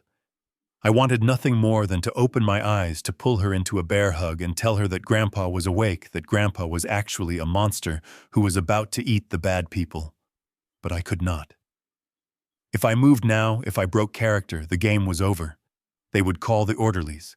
They would drug me for real, and Mia would be left alone with them forever. So I forced myself to remain a statue, a corpse with a beating heart. Suddenly, the hallway light flooded the room. Mia gasped and spun around. Monica stood there, silhouetted against the light like a demon. "What are you doing in here, you little brat?" Monica shrieked. Mia shrank back, pressing herself against my legs, trying to use my inert body as a shield. "I was just checking on Grandpa," she sobbed. "He is cold. Mommy, he needs a blanket. He needs to be left alone." Monica marched into the room, her face twisted in a snarl of pure, unadulterated hatred. She did not look like a mother. She looked like a warden. She grabbed Mia by the upper arm, her fingernails digging into the child's soft flesh. "Get out! Get to your room, no!" Mia screamed, trying to hold on to my pants leg. "I want to stay with Grandpa. You are hurting him. Stop it!" "Let go!" Monica roared. She yanked the child hard enough to lift her off her feet. Mia lost her grip on me and went sprawling onto the rug. Before she could scramble up, Monica loomed over her. "Stop crying," Monica hissed. She raised her hand. I saw it happening in slow motion, the manicured hand slicing through the air. The sound was sickening, a sharp, wet crack that echoed off the bookshelves. Monica slapped her own 8-year-old daughter across the face. Mia fell back, stunned into silence, holding her cheek. I stopped breathing. The rage that hit me was not cold anymore. It was molten. It was a white-hot supernova expanding in my chest. My hands, which were resting on my lap, clenched into fists so tight that I felt the skin split. My fingernails dug into my palms, piercing the flesh. I felt the warm trickle of my own blood running down my fingers, staining my trousers. Every fiber of my being screamed to leap out of that chair, to wrap my hands around Monica's throat and squeeze until the light went out of her eyes, to show her what violence actually looked like. It took every ounce of discipline I had learned in the Marine Corps, every scrap of willpower I possessed to stay in that chair, to keep my eyes glazed, to keep my mouth slack. "Get out of my sight." Monica spat, pointing at the door. "If I see you out of your room again, I will send you to boarding school tomorrow. Do you hear me? Now go!" Mia scrambled up, sobbing uncontrollably, and ran from the room. Monica slammed the door after her and turned to look at me. She smoothed her hair, taking a deep breath, composing herself. She looked at my hand, where a drop of blood had fallen onto the leather armrest. She frowned, thinking it was just a scratch from the earlier struggle. She did not know it was the blood of a vow. "You made a mistake, Monica." I thought, staring at her through my eyelashes, my heart beating a war drum against my ribs. "You just signed your death warrant. Stealing my money was business. Trying to kill me was survival. But touching her, for that I will not just put you in prison. I will destroy you. I will make sure you suffer every single day for the rest of your miserable life. And I will enjoy watching you burn." The morning sun sliced through the heavy velvet curtains, hitting my face like a spotlight. I blinked my eyes, adjusting to the light. I was in my bed now. They must have dragged me here after I pretended to pass out in the library. My body ached from staying rigid for hours, but I forced my muscles to remain slack. I let out a low groan, a sound of a man who has finally given up. Bradley was sitting in the armchair in the corner. He jumped up, his eyes wide and bloodshot. He looked like a man who had been waiting for a bomb to go off. Monica was pacing by the door, her phone in hand. She froze when she saw me move. Dad Bradley rushed to the bedside. "You are awake. How do you feel?" I looked at him. I let my eyes drift unfocused for a moment before locking onto his face. "I feel thin, Bradley, like butter scraped over too much bread." I coughed a dry, rattling sound. I had a dream about your mother last night. She told me it is time to stop fighting. Monica stepped closer, her eyes narrowing. Time to stop fighting what, Dad? Everything I whispered, letting a single tear leak out of the corner of my eye. The business, the noise, the confusion. I cannot do it anymore. I do not know what is real and what is not. I just want to rest. Bradley exchanged a look with Monica. It was a look of pure, unadulterated relief. A look that said, we won. We can help with that, Dad, Bradley said, squeezing my hand. That is why we signed the papers. So you can rest. We will take care of everything. I know, I said, nodding slowly. But I want to do it right. I built Kingston Logistics from nothing. I do not want to just fade away in the dark like a candle being snuffed out. I want to hand it to you properly. What do you mean? Monica asked, suspicion warring with greed in her voice. A ceremony? I said, my voice gaining a little strength, a final burst of pride from a dying king. Tonight, at the Grand Hotel. I want the partners there. I want the press. I want to stand on a stage and announce that my son is taking over. I want to see you hold the scepter before I go. Before I go away to the facility. Tonight, Bradley stammered. That is very soon, Dad. Can we even organize that fast?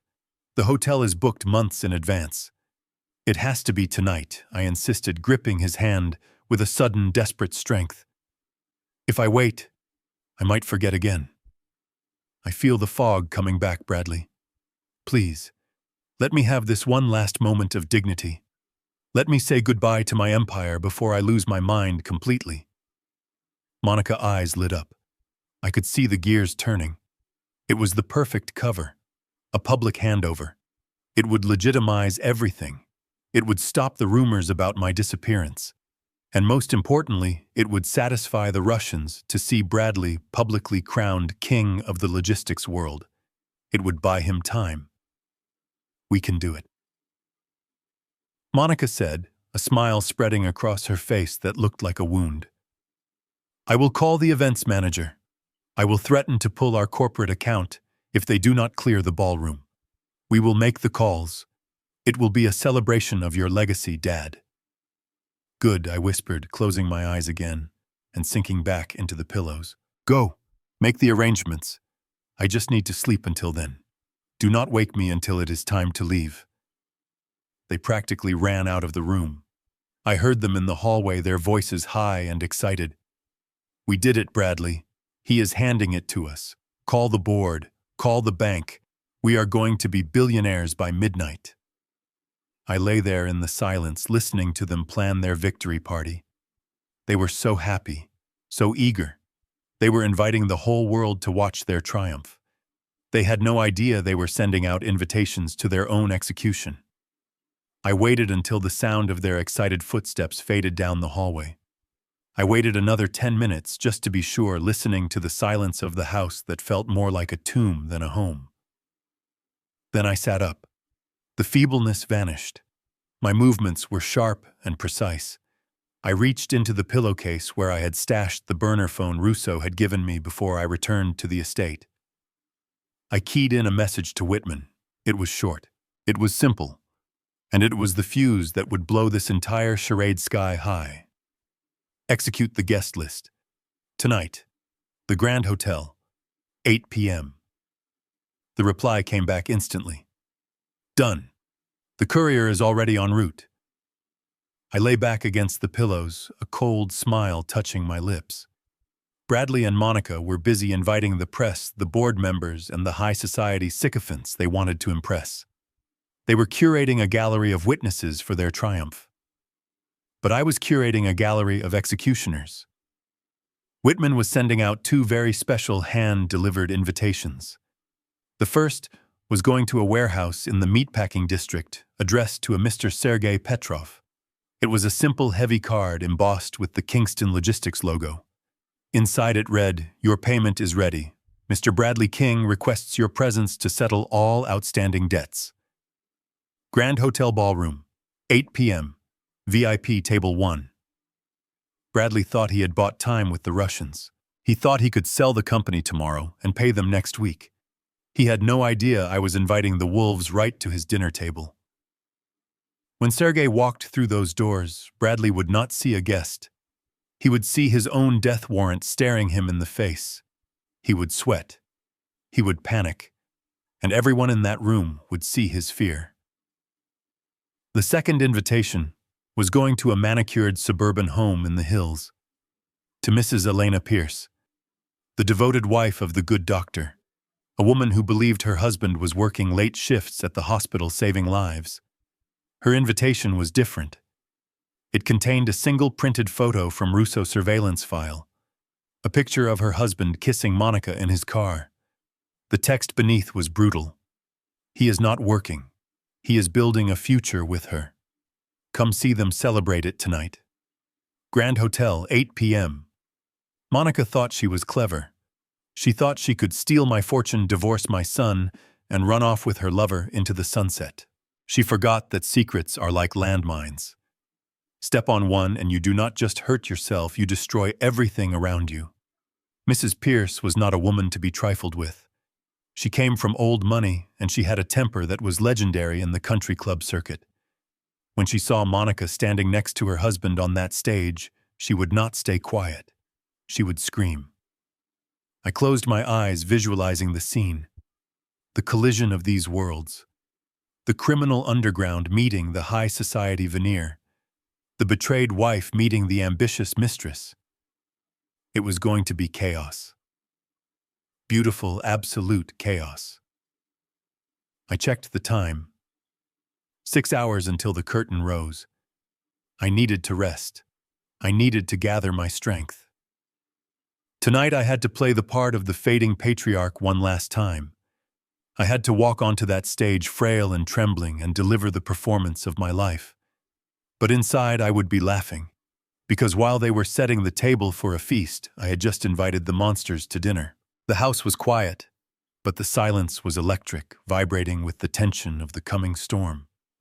I lay on the bed fully dressed in my tuxedo, my eyes closed, but my ears straining against the silence. It was 7 in the evening, 1 hour before the curtain rose at the Grand Hotel.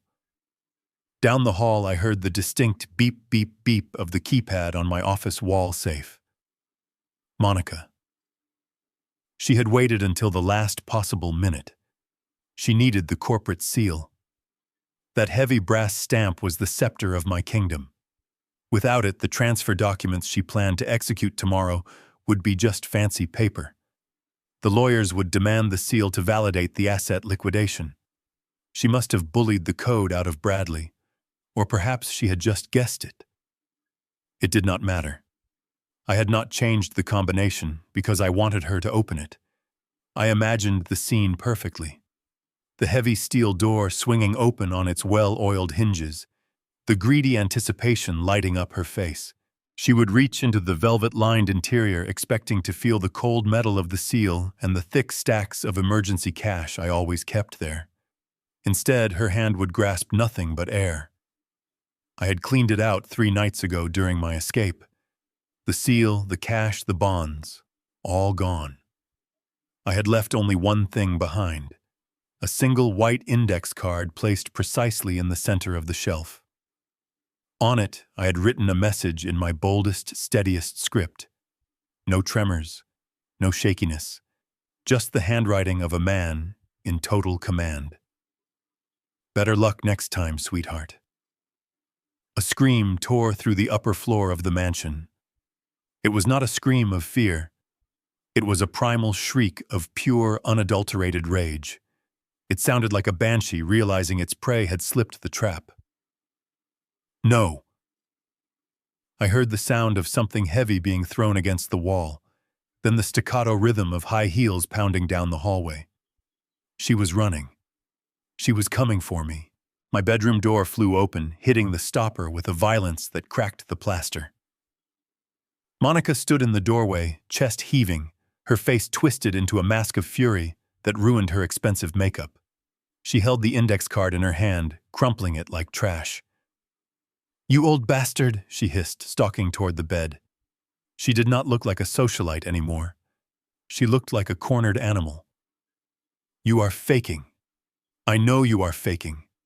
I kept my head lolled to the side, my mouth slightly open. I blinked slowly, forcing my eyes to look past her at the wall. Catherine. I mumbled, my voice thick and slurred. Is that you, Catherine? You look angry. Stop it, Monica screamed. She grabbed the lapels of my tuxedo jacket and hauled me up, shaking me. Look at this card. Look at this handwriting. A senile old man does not write like this. Where is the seal? Where is the money? I let my head bobble like a doll. I do not understand. Is it my birthday card? Did Mia make me a card? Monica froze. She stared into my eyes, searching for a spark of intelligence, a glimmer of the man she feared. I gave her nothing but the empty, vacuous stare of dementia. Uncertainty flickered in her gaze. Was I playing her? Or had she just found an old note I had written years ago? The doubt was eating her alive, but the greed was stronger. She needed me on that stage. She needed the public spectacle to legitimize the theft. If she called it off now, the Russians would come for Bradley, and the game would be over. She shoved me back onto the pillows. I do not care, she whispered, leaning down until her nose was an inch from mine. I do not care if you are crazy or if you are the devil himself. You are going to that hotel. You are going to smile, and you are going to hand over the company. She straightened up, smoothing her dress, her eyes cold and dead. Because if you pull a stunt, Conrad, if you say one word off script, I will make sure Mia spends the rest of her childhood in a state orphanage. I will erase her from this family. Do you understand me? I nodded weakly, letting a tear of feigned terror slide down my cheek. Yes. Yes, I understand. Good. Get up. The car is waiting. She turned and marched out of the room. I wiped the tear away. She thought she had broken me with that threat. She had no idea she had just poured gasoline on the fire. You want the seal, Monica, I thought, standing up and adjusting my cufflinks. You will get it. But it is going to leave a mark you will never scrub off. I stood in front of the full-length mirror in the dressing room, adjusting my silk bow tie. My hands were steady. The reflection stared back at me not as a victim, but as a soldier putting on his armor. The heavy oak door behind me clicked shut, and the lock turned. I did not need to turn around to know who it was. The scent of her expansive perfume was now tinged with the metallic, sharp smell of fear. I turned slowly. Monica was standing there. She was not empty-handed. In her right hand, she gripped a silver paring knife she must have swiped from the fruit bowl on the nightstand. It was a small blade, but sharp enough to open a vein. Her hand was shaking, but her eyes were dead. Stop the act, Conrad, she hissed.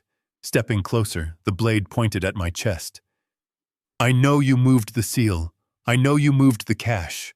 Tell me where they are, right now, or you will not make it to the stage. I will tell them you fell.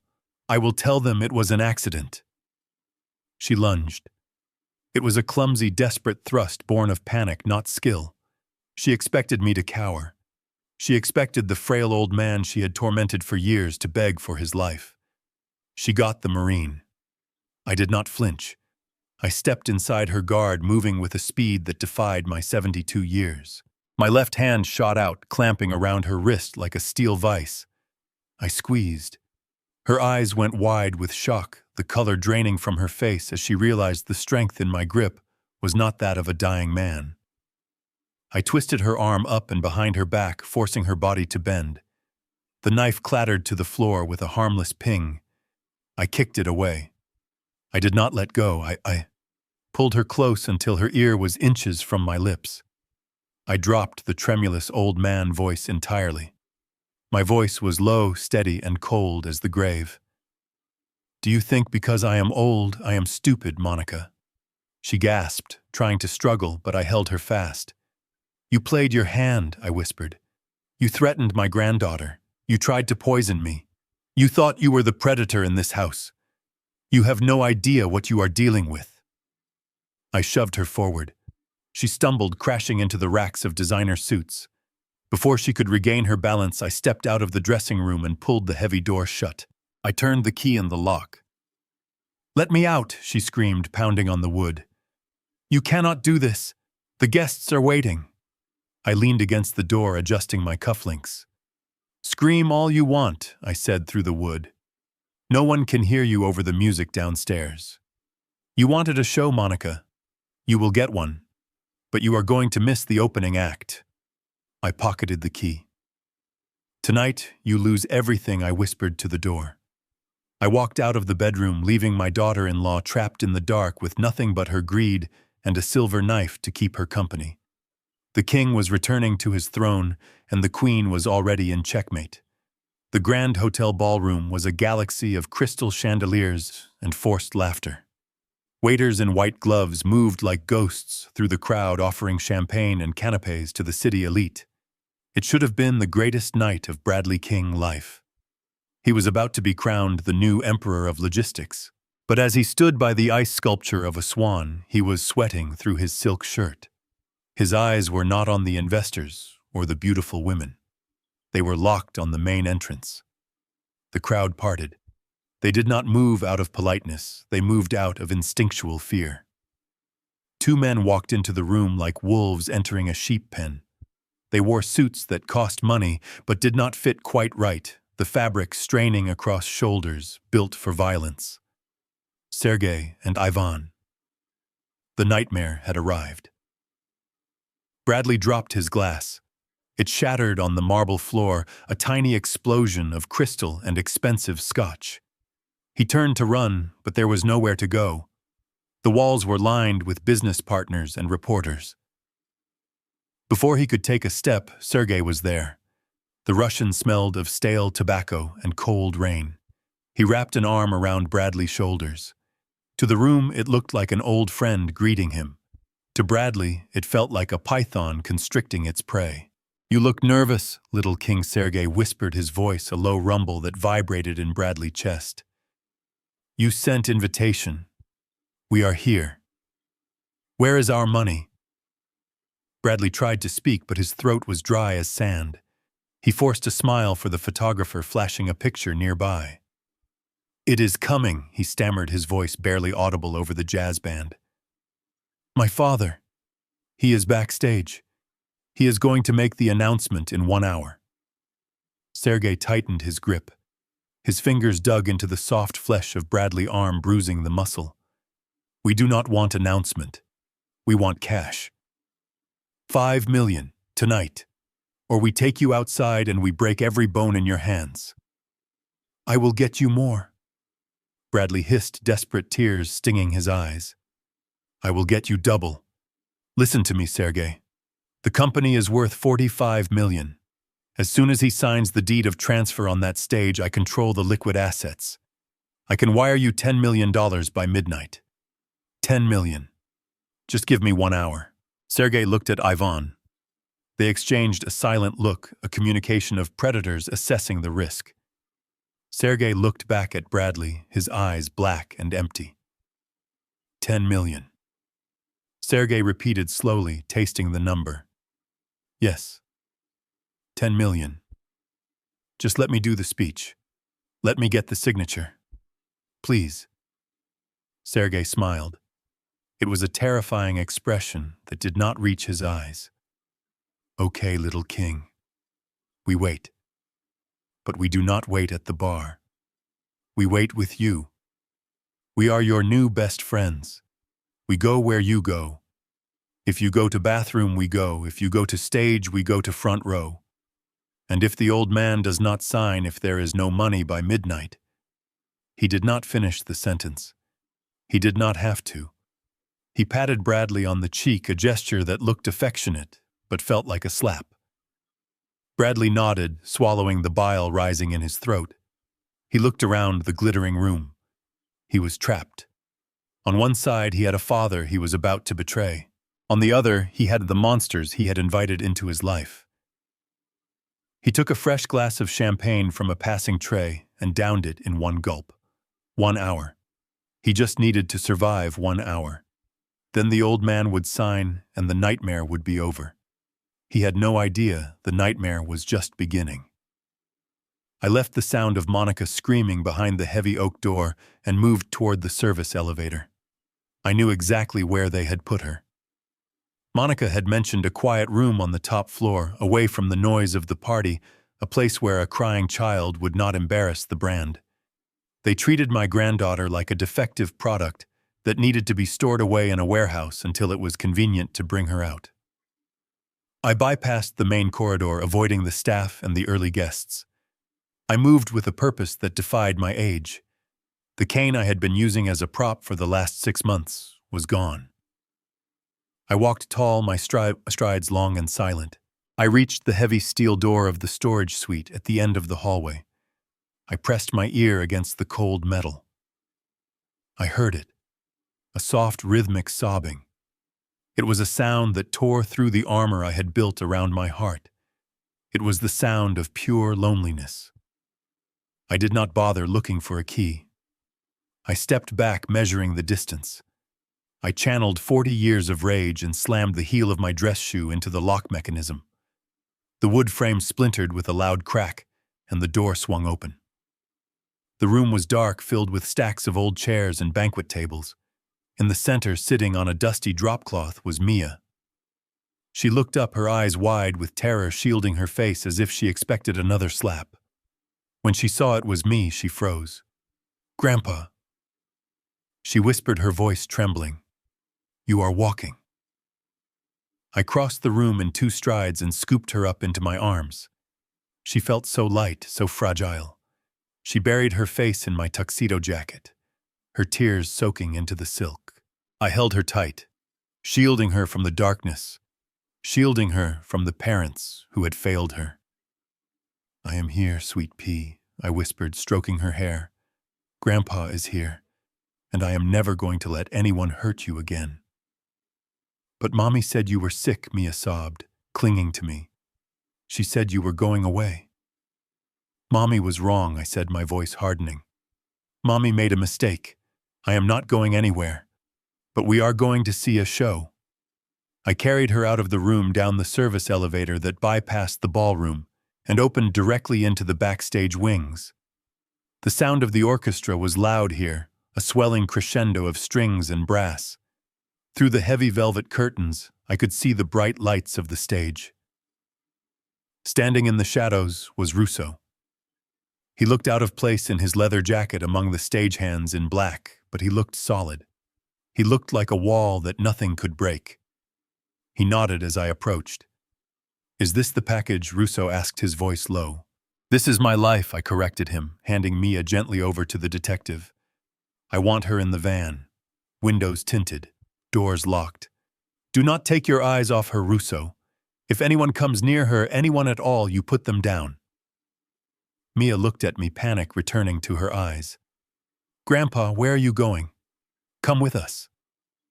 I reached out and brushed a stray curl from her forehead. "I have to go out there for just a minute, Mia. I have to say goodbye to some people. And then I have to light a fuse." "A fuse?" she asked, sniffing. "Yes." I smiled, a sad, gentle smile that was just for her. "We are going to watch fireworks tonight, baby. The biggest fireworks you have ever seen. Now go with Mr. Russo. He is a friend. I will be right behind you." I watched Russo carry her away toward the loading dock exit. I waited until the heavy metal door clicked shut, securing the only thing in the world that mattered. Then I turned back to the curtain. I could hear the murmur of the crowd, the clinking of glasses, the anticipation. I adjusted my tie. The father was gone. The grandfather was gone. Now only the executioner remained. I stepped toward the light, ready to burn it all down. The spotlight blinded me for a second, a white wall of heat that smelled of ozone and expectation. The applause rolled over me like a physical wave, a thunderous approval from 500 people who had come to witness a funeral disguised as a coronation. I walked to the center of the podium, my hand resting lightly on the polished wood. I looked out into the sea of faces. I saw the senators, the bankers, the competitors who had spent decades trying to bury me. They were all smiling, all clapping, waiting for the old lion to finally lie down and die. To my right stood my son. Bradley was vibrating. It was not excitement. It was the frequency of a man about to shatter. Sweat beaded on his upper lip, glistening under the harsh stage lights. His eyes kept darting to the front row, specifically to the VIP table where Sergei sat. The Russian raised a glass of champagne in a mock toast, a silent reminder that the clock was ticking. Bradley smiled back, a grimace that looked more like a rictus of pain. He was drowning in plain sight, and nobody saw the water but me. Then came the sound of frantic heels clacking against the stage floor. Monica appeared from the side wing. She had managed to escape the dressing room, likely kicking through a panel or bribing a maid, but the effort had cost her. Her hair, usually lacquered into a helmet of perfection, was loose on one side. Her dress was rumpled, and there was a frantic, wild look in her eyes that she was struggling to hide behind a mask of composure. She rushed to my left side, hooking her arm through mine. To the audience, it looked like a gesture of filial support. To me, it felt like a shackle. She leaned in close, her lips brushing my ear. "You think you are clever," she whispered, her voice a venomous hiss masked by a bright plastic smile. "You think locking me in a closet changes anything. Stick to the script, old man. Sign the papers, or I swear I will burn this legacy to the ground." I looked at her. I looked at the fear behind her rage. She did not know Mia was gone. She did not know the money was gone. She was playing a game that had ended an hour ago. I patted her hand gently, the picture of a loving father-in-law. "You look tired, Monica," I said loud enough for the microphone to catch a faint murmur. "You should really relax. It is going to be a long night." The room went quiet. The applause died down, replaced by an expectant hush. They wanted a speech. They wanted the torch to be passed. Bradley wiped his forehead with a shaking hand and stepped toward the microphone, trying to salvage the moment. "Ladies and gentlemen," he croaked, his voice cracking. "My father, Conrad King." I stepped forward. I did not need the cane. I did not need the notes. I looked at the camera lenses that stared back at me like unblinking eyes. I saw the greed in my son's face. I saw the hate in Monica's eyes. And I saw the confused terror in the eyes of the board members who were starting to realize that the lion they thought was toothless had just walked into the room without a leash. The air in the ballroom was heavy with the scent of expensive perfume and impending disaster. I took a deep breath, filling my lungs with the cold clarity of revenge. It was time. The feedback from the microphone whined for a split second, a high-pitched screech that cut through the silence of the ballroom like a knife. I gripped the stand, my knuckles pale under the harsh stage lights. To the 500 people watching, I looked like a man steadying himself against the weight of his age. In reality, I was anchoring myself against the recoil of the weapon I was about to fire.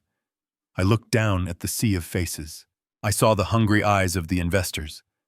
I saw the bored expressions of the politicians. And right in the front row, I saw Sergei. He was not drinking his champagne. He was leaning forward, his elbows on the table, his eyes locked on my son. He was a shark smelling blood in the water, waiting for the feeding frenzy to begin. I turned my head slightly to look at Bradley.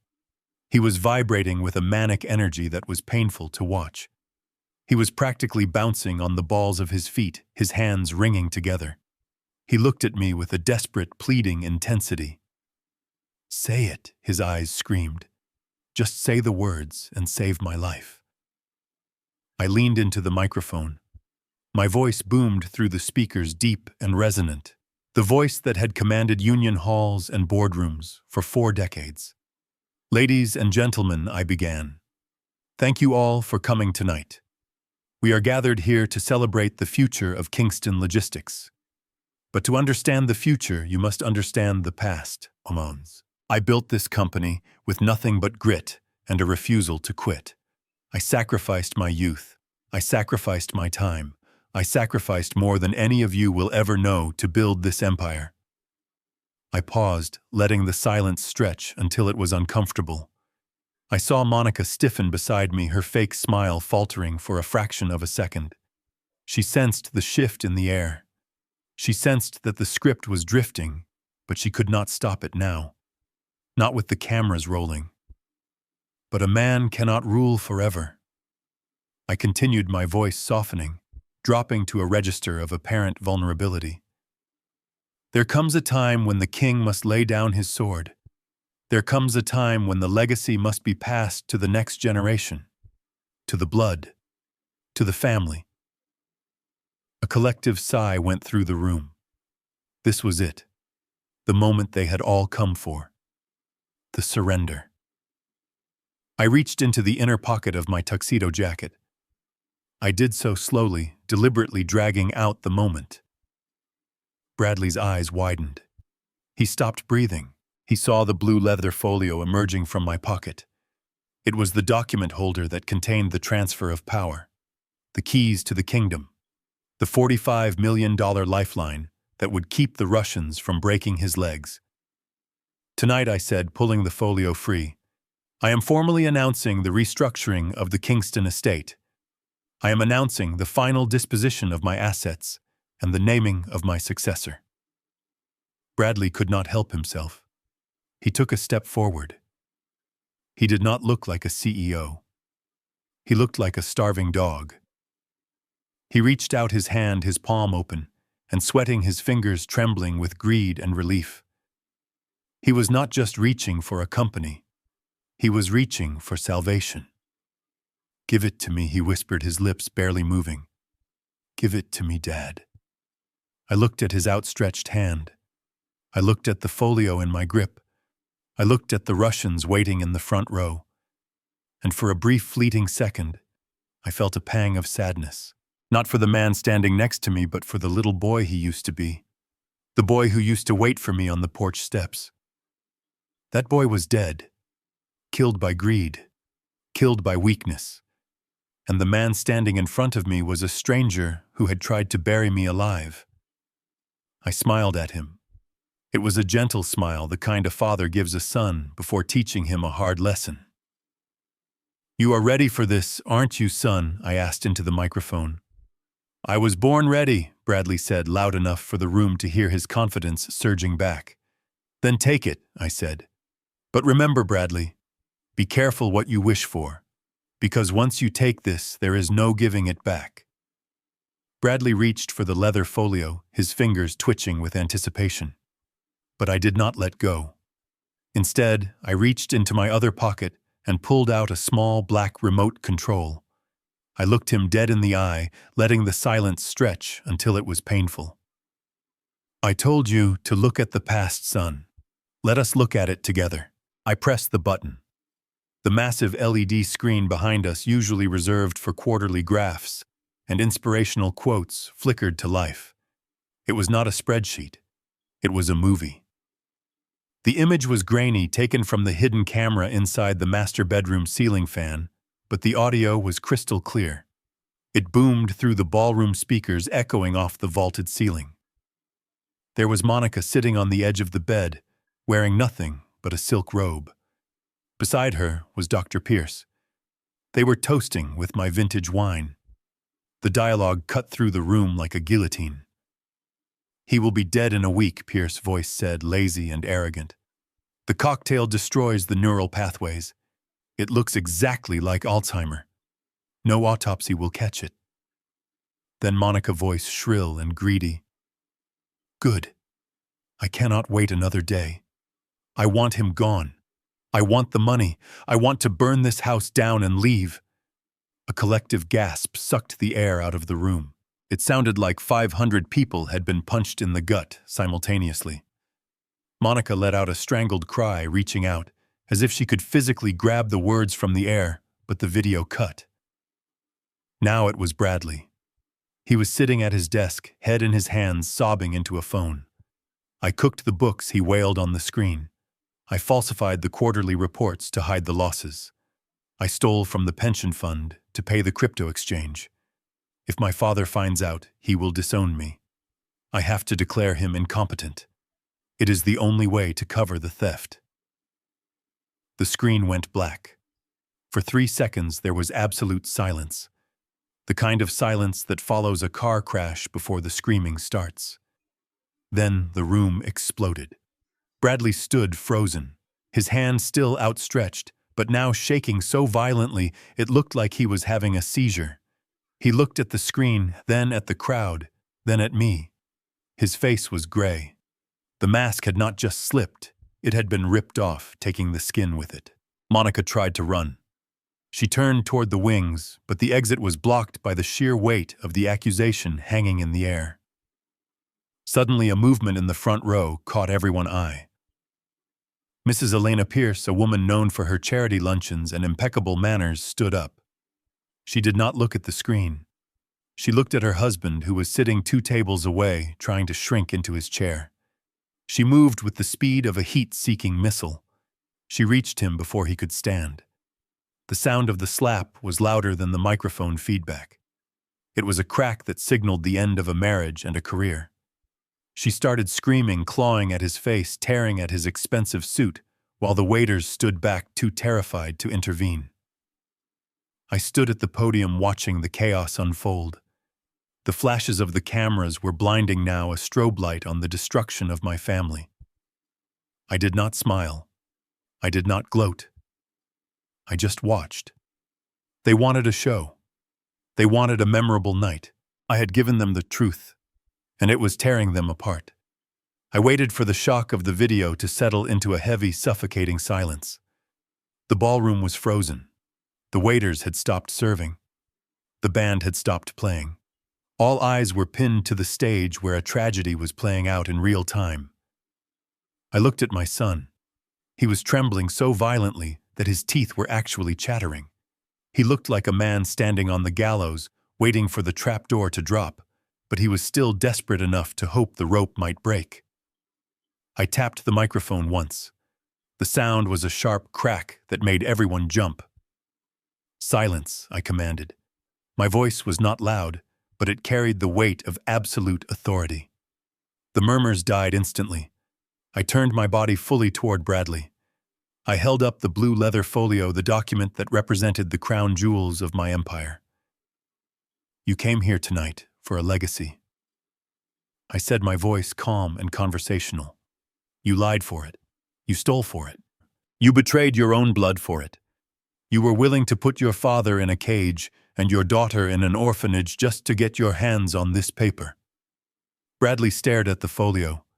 His eyes were wide, filled with a terrifying mixture of shame and hunger.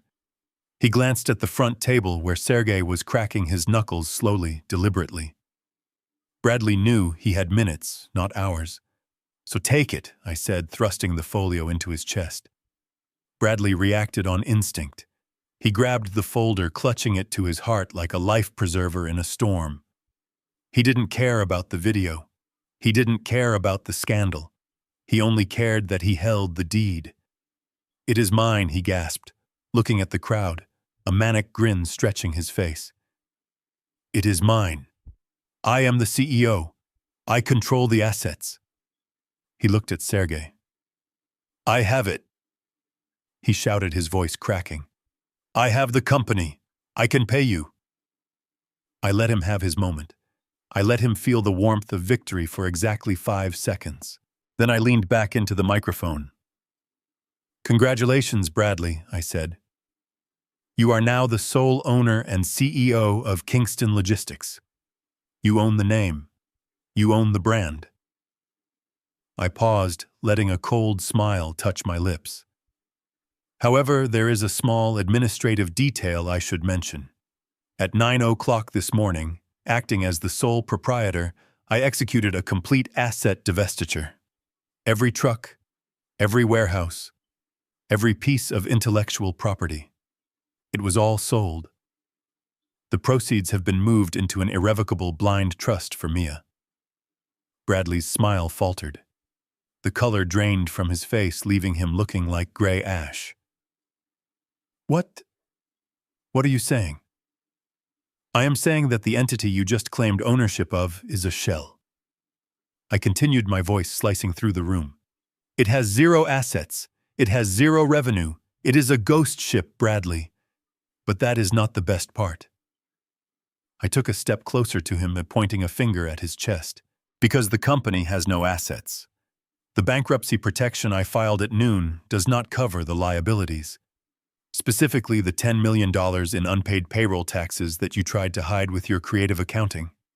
Since you just accepted full executive control in front of 500 witnesses and a live camera feed, that debt is now yours.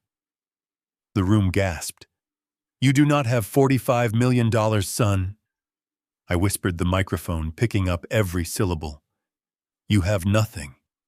You have a bankrupt company, a $10 million tax bill, and absolutely no way to pay it. You are not just broke, you are legally, financially, and morally destitute. I looked down at Sergei. The Russian stood up slowly, buttoning his suit jacket. He did not look angry. He looked disappointed. He looked at Bradley the way a butcher looks at a piece of meat. Bradley dropped the folio. It hit the stage with a flat, hollow sound. He looked at me, his eyes filling with a horror that went beyond words. He realized finally that he hadn't just lost the game. He had been playing the wrong game entirely. Bradley looked like a man who had been shot but refused to fall down. He was swaying on his feet, his hands clutching the empty air where his fortune used to be. But greed is a powerful drug, and even in the face of ruin, he found one last desperate hope. He licked his dry lips, his eyes darting back and forth. But the personal accounts, he stammered, his voice rising to a shriek. The offshore holdings, the liquid cash. You are worth millions, Dad. Even without the company, you have the private fortune. We have the power of attorney. We control your personal assets. Monica grabbed his arm, her nails digging in. Yes, the Swiss accounts, the Cayman bonds. You cannot hide those.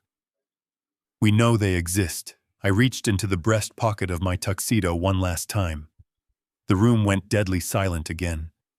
They were expecting another weapon, another piece of evidence.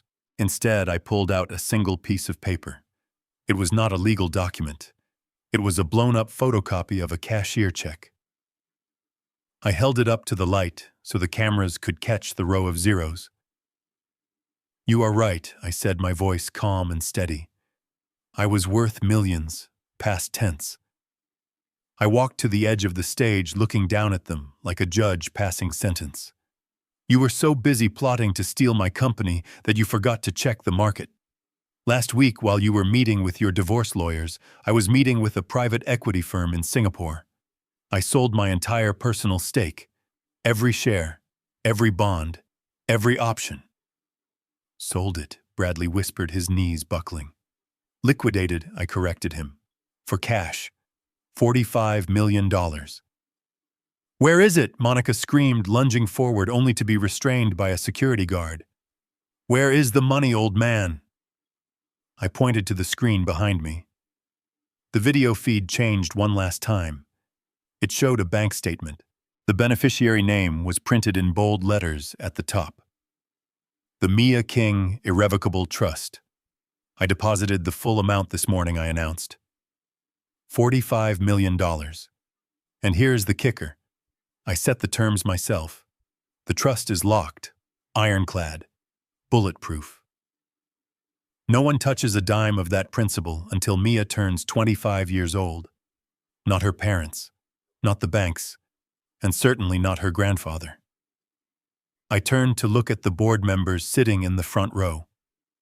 I have appointed myself as the sole trustee, I said, but the contract is specific. I serve as an unpaid guardian. I cannot withdraw money for myself. I cannot use it for expenses.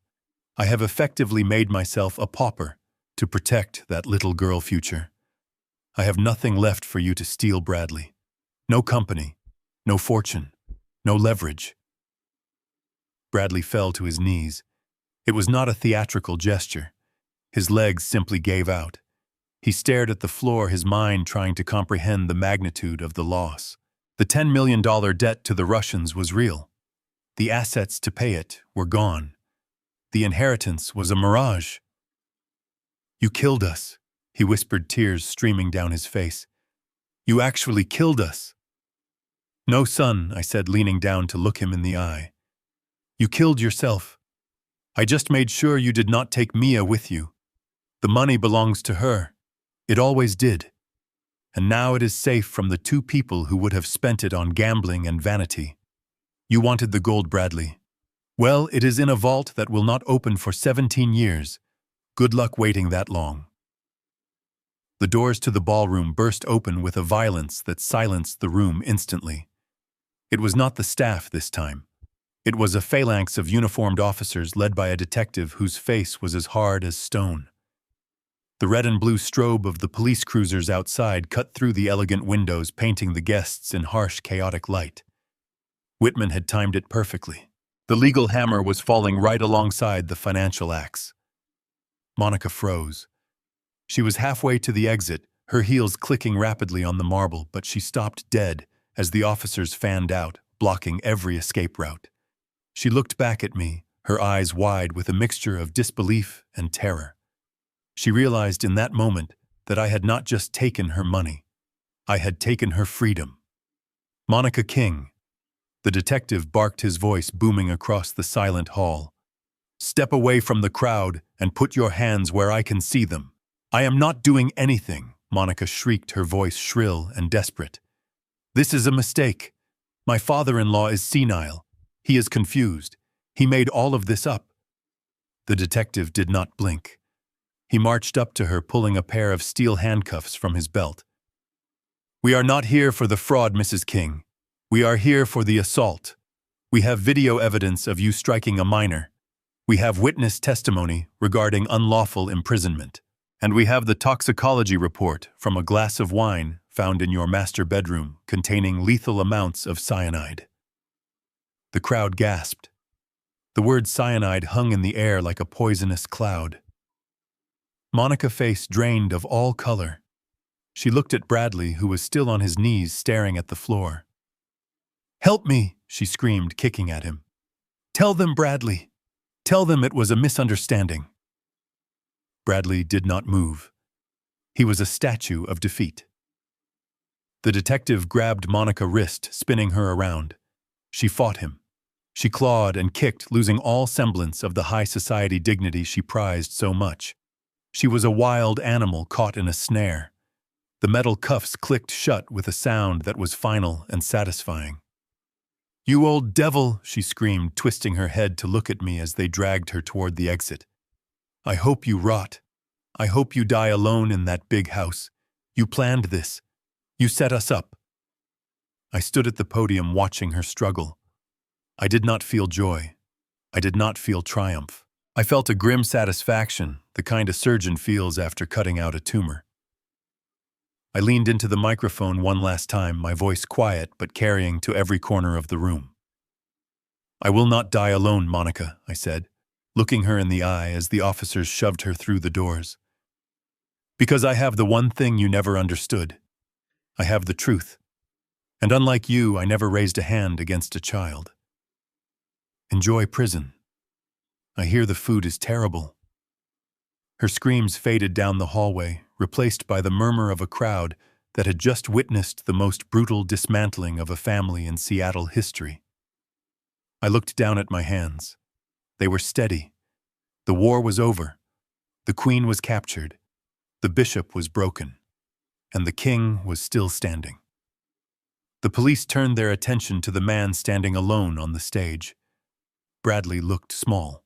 Without the arrogance, without the company, and without the wife who had fueled his worst impulses, he was just a frightened child in a suit that no longer fit the occasion. The detective stepped forward, pulling a second pair of handcuffs from his belt, but before he could reach my son, a movement in the front row stopped him. Sergei stood up. The Russian mobster did not run. He did not hide from the police. He simply adjusted his tie and looked directly at Bradley. He raised two fingers to his eyes and then pointed them at my son. It was a silent, universal gesture. We are watching. We are waiting. Then he ran a thumb across his throat. Bradley saw it. He understood instantly what it meant. The police were taking him to a holding cell, but the long arm of the Petrov organization reached through bars and concrete walls. A prison sentence for tax fraud was survivable. A $10 million debt to the Russian mafia inside a federal penitentiary was a death sentence. Bradley fell to his knees. The sound of his expensive trousers hitting the stage floor echoed in the sudden silence.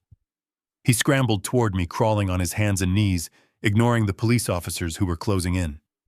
He grabbed the hem of my tuxedo jacket, his fingers digging into the fabric. "Dad!" he screamed, and it was a sound that made the remaining guests turn away in discomfort. "Dad, please. You have to help me. You saw him. You saw Sergei. They are going to kill me. They will get to me in jail. I will not last a week." He looked up at me, tears streaming down his face, mixing with the sweat and the snot. He looked pathetic. He looked terrified. "Pay them, Dad," he begged. "Just pay the debt. You have the money, the trust fund. Break it. Unfreeze it. Please. I am your son. You cannot let them slaughter me." I looked down at the hand clutching my jacket. It was the hand of a man who had never worked a day in his life without a safety net. A man who thought consequences were things that happened to other people. I felt a deep, heavy sadness settle in my chest. It was not anger anymore. It was the crushing weight of failure. Not his failure. Mine. I reached down and gently peeled his fingers off my jacket one by one. I held his hand for a second, feeling the tremors running through his body. "I cannot help you, Bradley," I said, my voice soft, but carrying the weight of a final judgment. "You can," he sobbed. "You have $45 million. That money belongs to Mia," I said, dropping his hand. "It belongs to the innocent. You chose this path. You borrowed the money. You made the deal. You signed the papers." "But I am your son," he wailed. "Yes," I said, looking him deep in the eyes, seeing the reflection of my own ambition twisted into something ugly. "You are my son, and that is my fault. I taught you how to read a balance sheet. I taught you how to negotiate a contract. I taught you how to win, but I forgot the most important lesson. I forgot to teach you how to be a man. I forgot to teach you that your word is your bond, and that family is not an asset to be liquidated." I stepped back, putting distance between us. "This is a lesson I cannot buy your way out of," I said. "You have to learn this one on your own." "Dad, no. Don't walk away." "Dad." I turned my back. It was the hardest thing I had ever done. Behind me, I heard the click of handcuffs and the desperate screaming of a man realizing he was truly alone for the first time in his life. I did not look back. I walked toward the exit where my granddaughter was waiting. The king was dead. Long live the king. The handcuffs clicked shut around Bradley's wrists with a sound that felt like a gavel striking a block. It was a cold, mechanical finality that signaled the end of his life as he knew it. He did not fight the officers. He could not. His legs were like jelly, and his spirit had been ground into dust. The detective hauled him up, roughly pulling him away from the spot where he had begged his father for salvation. Bradley looked around the ballroom. The guests, the investors, the people he had tried so desperately to impress, were now looking at him with a mixture of pity and disgust. He was no longer the heir apparent. He was a cautionary tale. He was the man who had traded his soul for a crown that did not exist. As the officers marched him toward the exit, they had to pass the front table. Bradley tried to close his eyes, but he could not shut out the presence of Sergei. The Russian mobster remained seated, sipping his champagne with a terrifying calmness. As Bradley passed, Sergei did not say a word. He just smiled a small, knowing smile that promised a lifetime of terror. Bradley realized with a sickening lurch in his gut that the police were not just arresting him, they were saving him. For now. Inside a cell, he might survive the night. On the street, he would not have lasted an hour. But the debt would follow him. The interest would compound in blood. He was walking into a cage, but the wolves were already waiting inside. Outside, the cool night air hit him like a slap. The flashing red and blue lights of the cruisers illuminated the chaos. He was shoved into the back of a squad car, his face pressed against the cold glass. He watched the Grand Hotel disappear in the distance, a glowing palace of dreams that had turned into his personal hell. He began to weep silently, mourning the death of the man he thought he was. Miles away, another tragedy was reaching its conclusion. At the King estate, the lights were being extinguished one by one. The mansion that had stood as a monument to wealth and power was now a crime scene. A fleet of unmarked cars sat in the driveway, the gravel crunching under the boots of federal agents. They moved through the house with clinical efficiency. The yellow tape marked police line "Do Not Cross" was stretched across the massive oak front doors. It was a ribbon of shame wrapping around the legacy Conrad had built. Agents were cataloging everything. The expensive art on the walls that Monica had bought with stolen money. The crystal vases. The furniture. It was all evidence now. It was all forfeit. A senior agent walked through the library where the fake will had been signed. He picked up the Mont Blanc pen from the floor, placing it into a plastic evidence bag. The room smelled of stale scotch and betrayal. He checked the safe, finding it empty just as the report had said. Outside, the main gate was closed and locked with a heavy padlock. A notice of seizure was pasted onto the stone pillar. The property was now under the control of the state, pending the investigation into the fraud and the attempted murder. The windows were dark. The grand silhouette of the house loomed against the night sky like a tombstone. There was no life left inside. No parties. No arguments. No crying little girl in the attic. The silence was absolute. It was the heavy, suffocating silence of a kingdom that had fallen not by war, but by the rot from within. The King family dynasty was over, leaving nothing behind but an empty shell and a warning to anyone foolish enough to think that greed comes without a price. The heavy brass doors of the Grand Hotel swung shut behind us, cutting off the cacophony of the ballroom. One minute I was standing in a storm of flashing cameras and screaming accusations, and the next I was standing in the cool silence of the Seattle night. The air was crisp and smelled of rain and exhaust, but to me it smelled sweeter than any vintage wine I had ever tasted. It smelled like freedom. I looked down at my hand. My fingers were intertwined with Mia's small, trusting hand.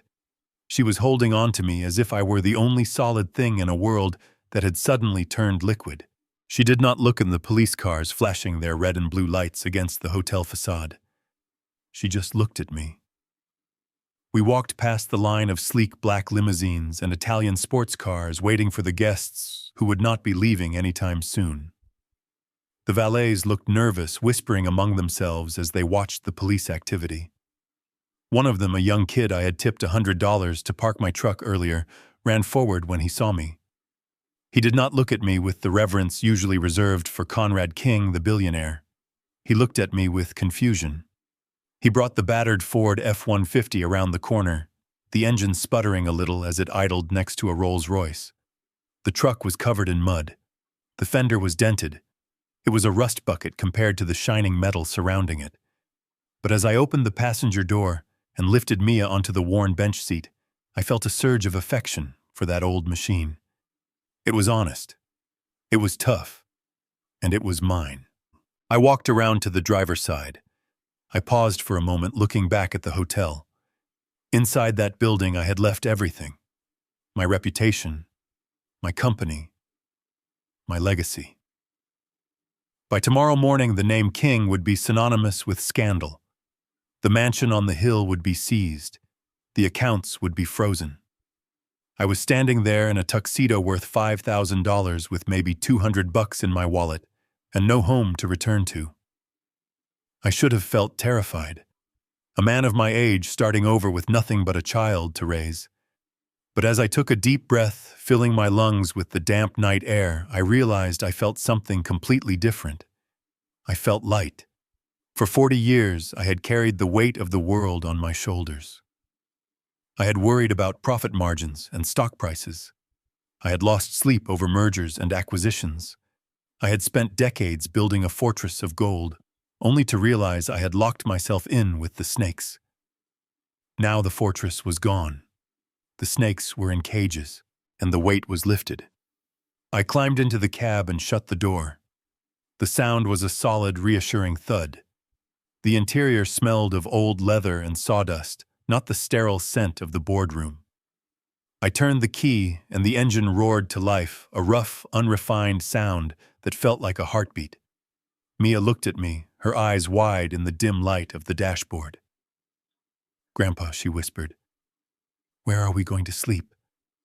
We cannot go home." Mommy said the police took the house. I reached out and smoothed her hair. "We are not going back to that house, Mia. That was never really a home. It was just a building where people lived who didn't know how to love each other." "But are we poor now?" she asked, a tremor of fear in her voice. I looked at her. I looked at the freedom stretching out before us on the open road. I looked at the toxic legacy I had just severed to save her life. "No, sweet pea," I said, shifting the truck into gear. "We have a full tank of gas. We have each other, and for the first time in a very long time, we have the truth. We are the richest people in the world." I pulled out of the driveway, leaving the flashing lights and the ruins of my empire in the rearview mirror. I did not look back. I just drove into the night, ready to start the first day of my real life. The sun rose over the Texas plains, painting the sky in strokes of burnt orange and violent violet. It was a different sun than the one in Seattle. It was warmer, bigger, and it didn't hide behind clouds of gray rain. I stood on the porch of the small ranch house, holding a mug of black coffee. The steam rose in the cool morning air, mixing with the scent of sagebrush and dry earth. This place wasn't a mansion. It was a simple 3-bedroom house with a wraparound porch and a tin roof that sang when the rain fell. I had bought it with my military pension, the small savings account I had kept hidden from everyone for 40 years. It was honest money. It bought us honest peace. There were no marble floors here to slip on, no crystal chandeliers to worry about breaking, just sturdy oak floorboards and windows that looked out onto endless miles of freedom. The screen door slammed open behind me. I didn't flinch. 6 months ago, a slamming door would have made me reach for a weapon. Now I knew what it was. "Grandpa, the bus is coming." Mia ran out onto the porch. She looked different. The pale, frightened ghost who used to haunt the attic was gone. In her place was a girl with sun-kissed skin and scraped knees from climbing the old pecan tree in the backyard. She was wearing jeans and a t-shirt, not the stiff, formal dresses Monica used to force her into. She had a backpack slung over one shoulder and a piece of toast in her hand. "Did you feed the chickens?" I asked, ruffling her hair. "Yes," she chirped, taking a big bite of toast. "And I collected 3 eggs. One is blue. Can we have it for supper?" "We can have whatever you want, sweet pea." I walked her down the dirt driveway to the main road. She skipped. Skipping was something she had learned to do here. She hummed a song she had learned in the local school choir. She wasn't the heiress to the Kingston fortune anymore. She was just Mia, and she was happy. I watched the yellow school bus crest the hill, its brakes squealing in the quiet morning. She climbed the steps, waving at me until the bus disappeared around the bend. I waved back until the dust settled. I walked back to the house and sat in the rocking chair. On the small wooden table beside me lay a letter from Whitman. I had read it 10 times already, but I picked it up again. The paper was crisp, the legal language sharp and final. The trial was over. The jury hadn't been swayed by the tears or the expensive suits. The video evidence was too damning. The toxicology reports were too clear. Monica King sentenced to 15 years in a federal penitentiary. The judge had been particularly harsh, citing the abuse of a minor and the cold calculation of her crimes. She would be an old woman before she ever saw the outside of a cell again. And Bradley, my son, 20 years. The financial fraud combined with the conspiracy charges had buried him. The court had thrown the book at him to make an example. He was in a maximum security facility now, far away from the debts he owed and the life he had destroyed. I didn't feel joy reading it. I felt a heavy, somber closure. They were where they belonged. They could no longer hurt us. They were just memories now fading like the morning mist. I looked out at the horizon. The $45 million was sitting in a vault in Zurich, untouchable and growing. I didn't need it. I had my pension. I had this farm. And most importantly, I had the sound of my granddaughter laughing when she came home. I took a sip of coffee. It was cheap store-brand coffee, but it tasted better than anything I had ever drunk in a boardroom. The war was over. The peace had begun. "Easy on the clutch, sweet pea," I said, keeping my voice low and steady. "Ease it out slow, just like I showed you." The old Ford sputtered for a second, the engine coughing like an old man clearing his throat. But then it caught.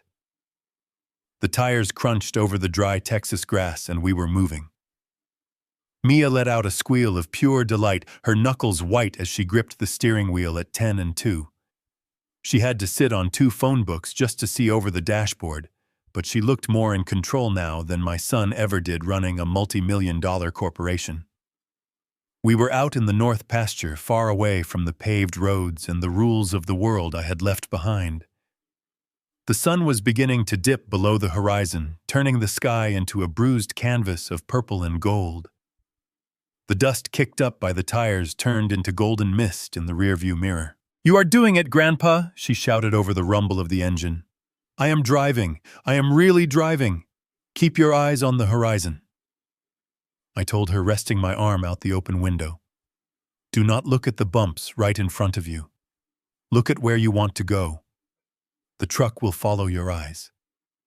I watched her profile as she concentrated, biting her lip in a way that reminded me so much of her grandmother. She was safe. She was whole. The shadows under her eyes were gone. The flinch was gone. She was just a child learning to drive a beat-up truck on a Tuesday evening. I leaned back in the seat, feeling the vibration of the road through my spine.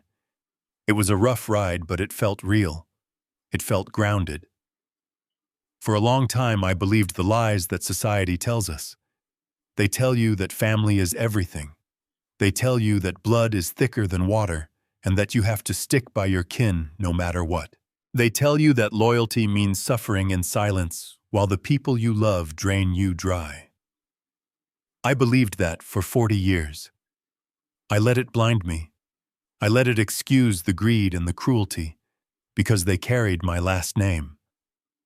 But as I watched the sunset reflecting in my granddaughter's eyes, I finally understood the truth.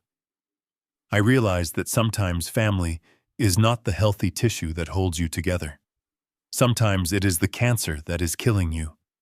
Sometimes the people closest to you are the necrosis, the rotting flesh that threatens to poison the whole body. And when that happens, you do not put a bandage on it. You do not pray for it to get better. You cut it off. It is a painful surgery. It leaves a scar. It bleeds. But it is the only way to save the patient. I lost a fortune to get to this seat. I lost the company I built with my bare hands. I lost the mansion on the hill. I lost the respect of the high society elites who measure a man worth by his bank account. To them, I am a failure. I am the old tycoon who lost his mind and his money. Let them talk. Let them sit in their glass towers and count their gold. I looked at Mia laughing as she steered the truck toward the big oak tree. I looked at the peace that surrounded us, a peace that no amount of money could buy. I traded a kingdom of lies for a patch of dirt and the truth. That cost me $45 million. And sitting here right now listening to that little girl laugh, I know one thing for sure. It was the best investment I ever made. The true measure of wealth is not found in bank accounts or grand legacies, but in the peace we cultivate and the innocence we protect. Conrad's journey teaches us a painful but necessary truth that toxic loyalty is a cage we build for ourselves. We often fear losing people, even those who hurt us, because we confuse shared DNA with love. But real family is built on safety, not genetic obligation. Sometimes walking away with nothing but your dignity and the people who truly love you is not a loss, it is the ultimate victory. Peace is expensive, but it is worth every single penny. If this story touched your heart, please share it with someone who needs to hear it, and follow our channel for more tales of justice and redemption.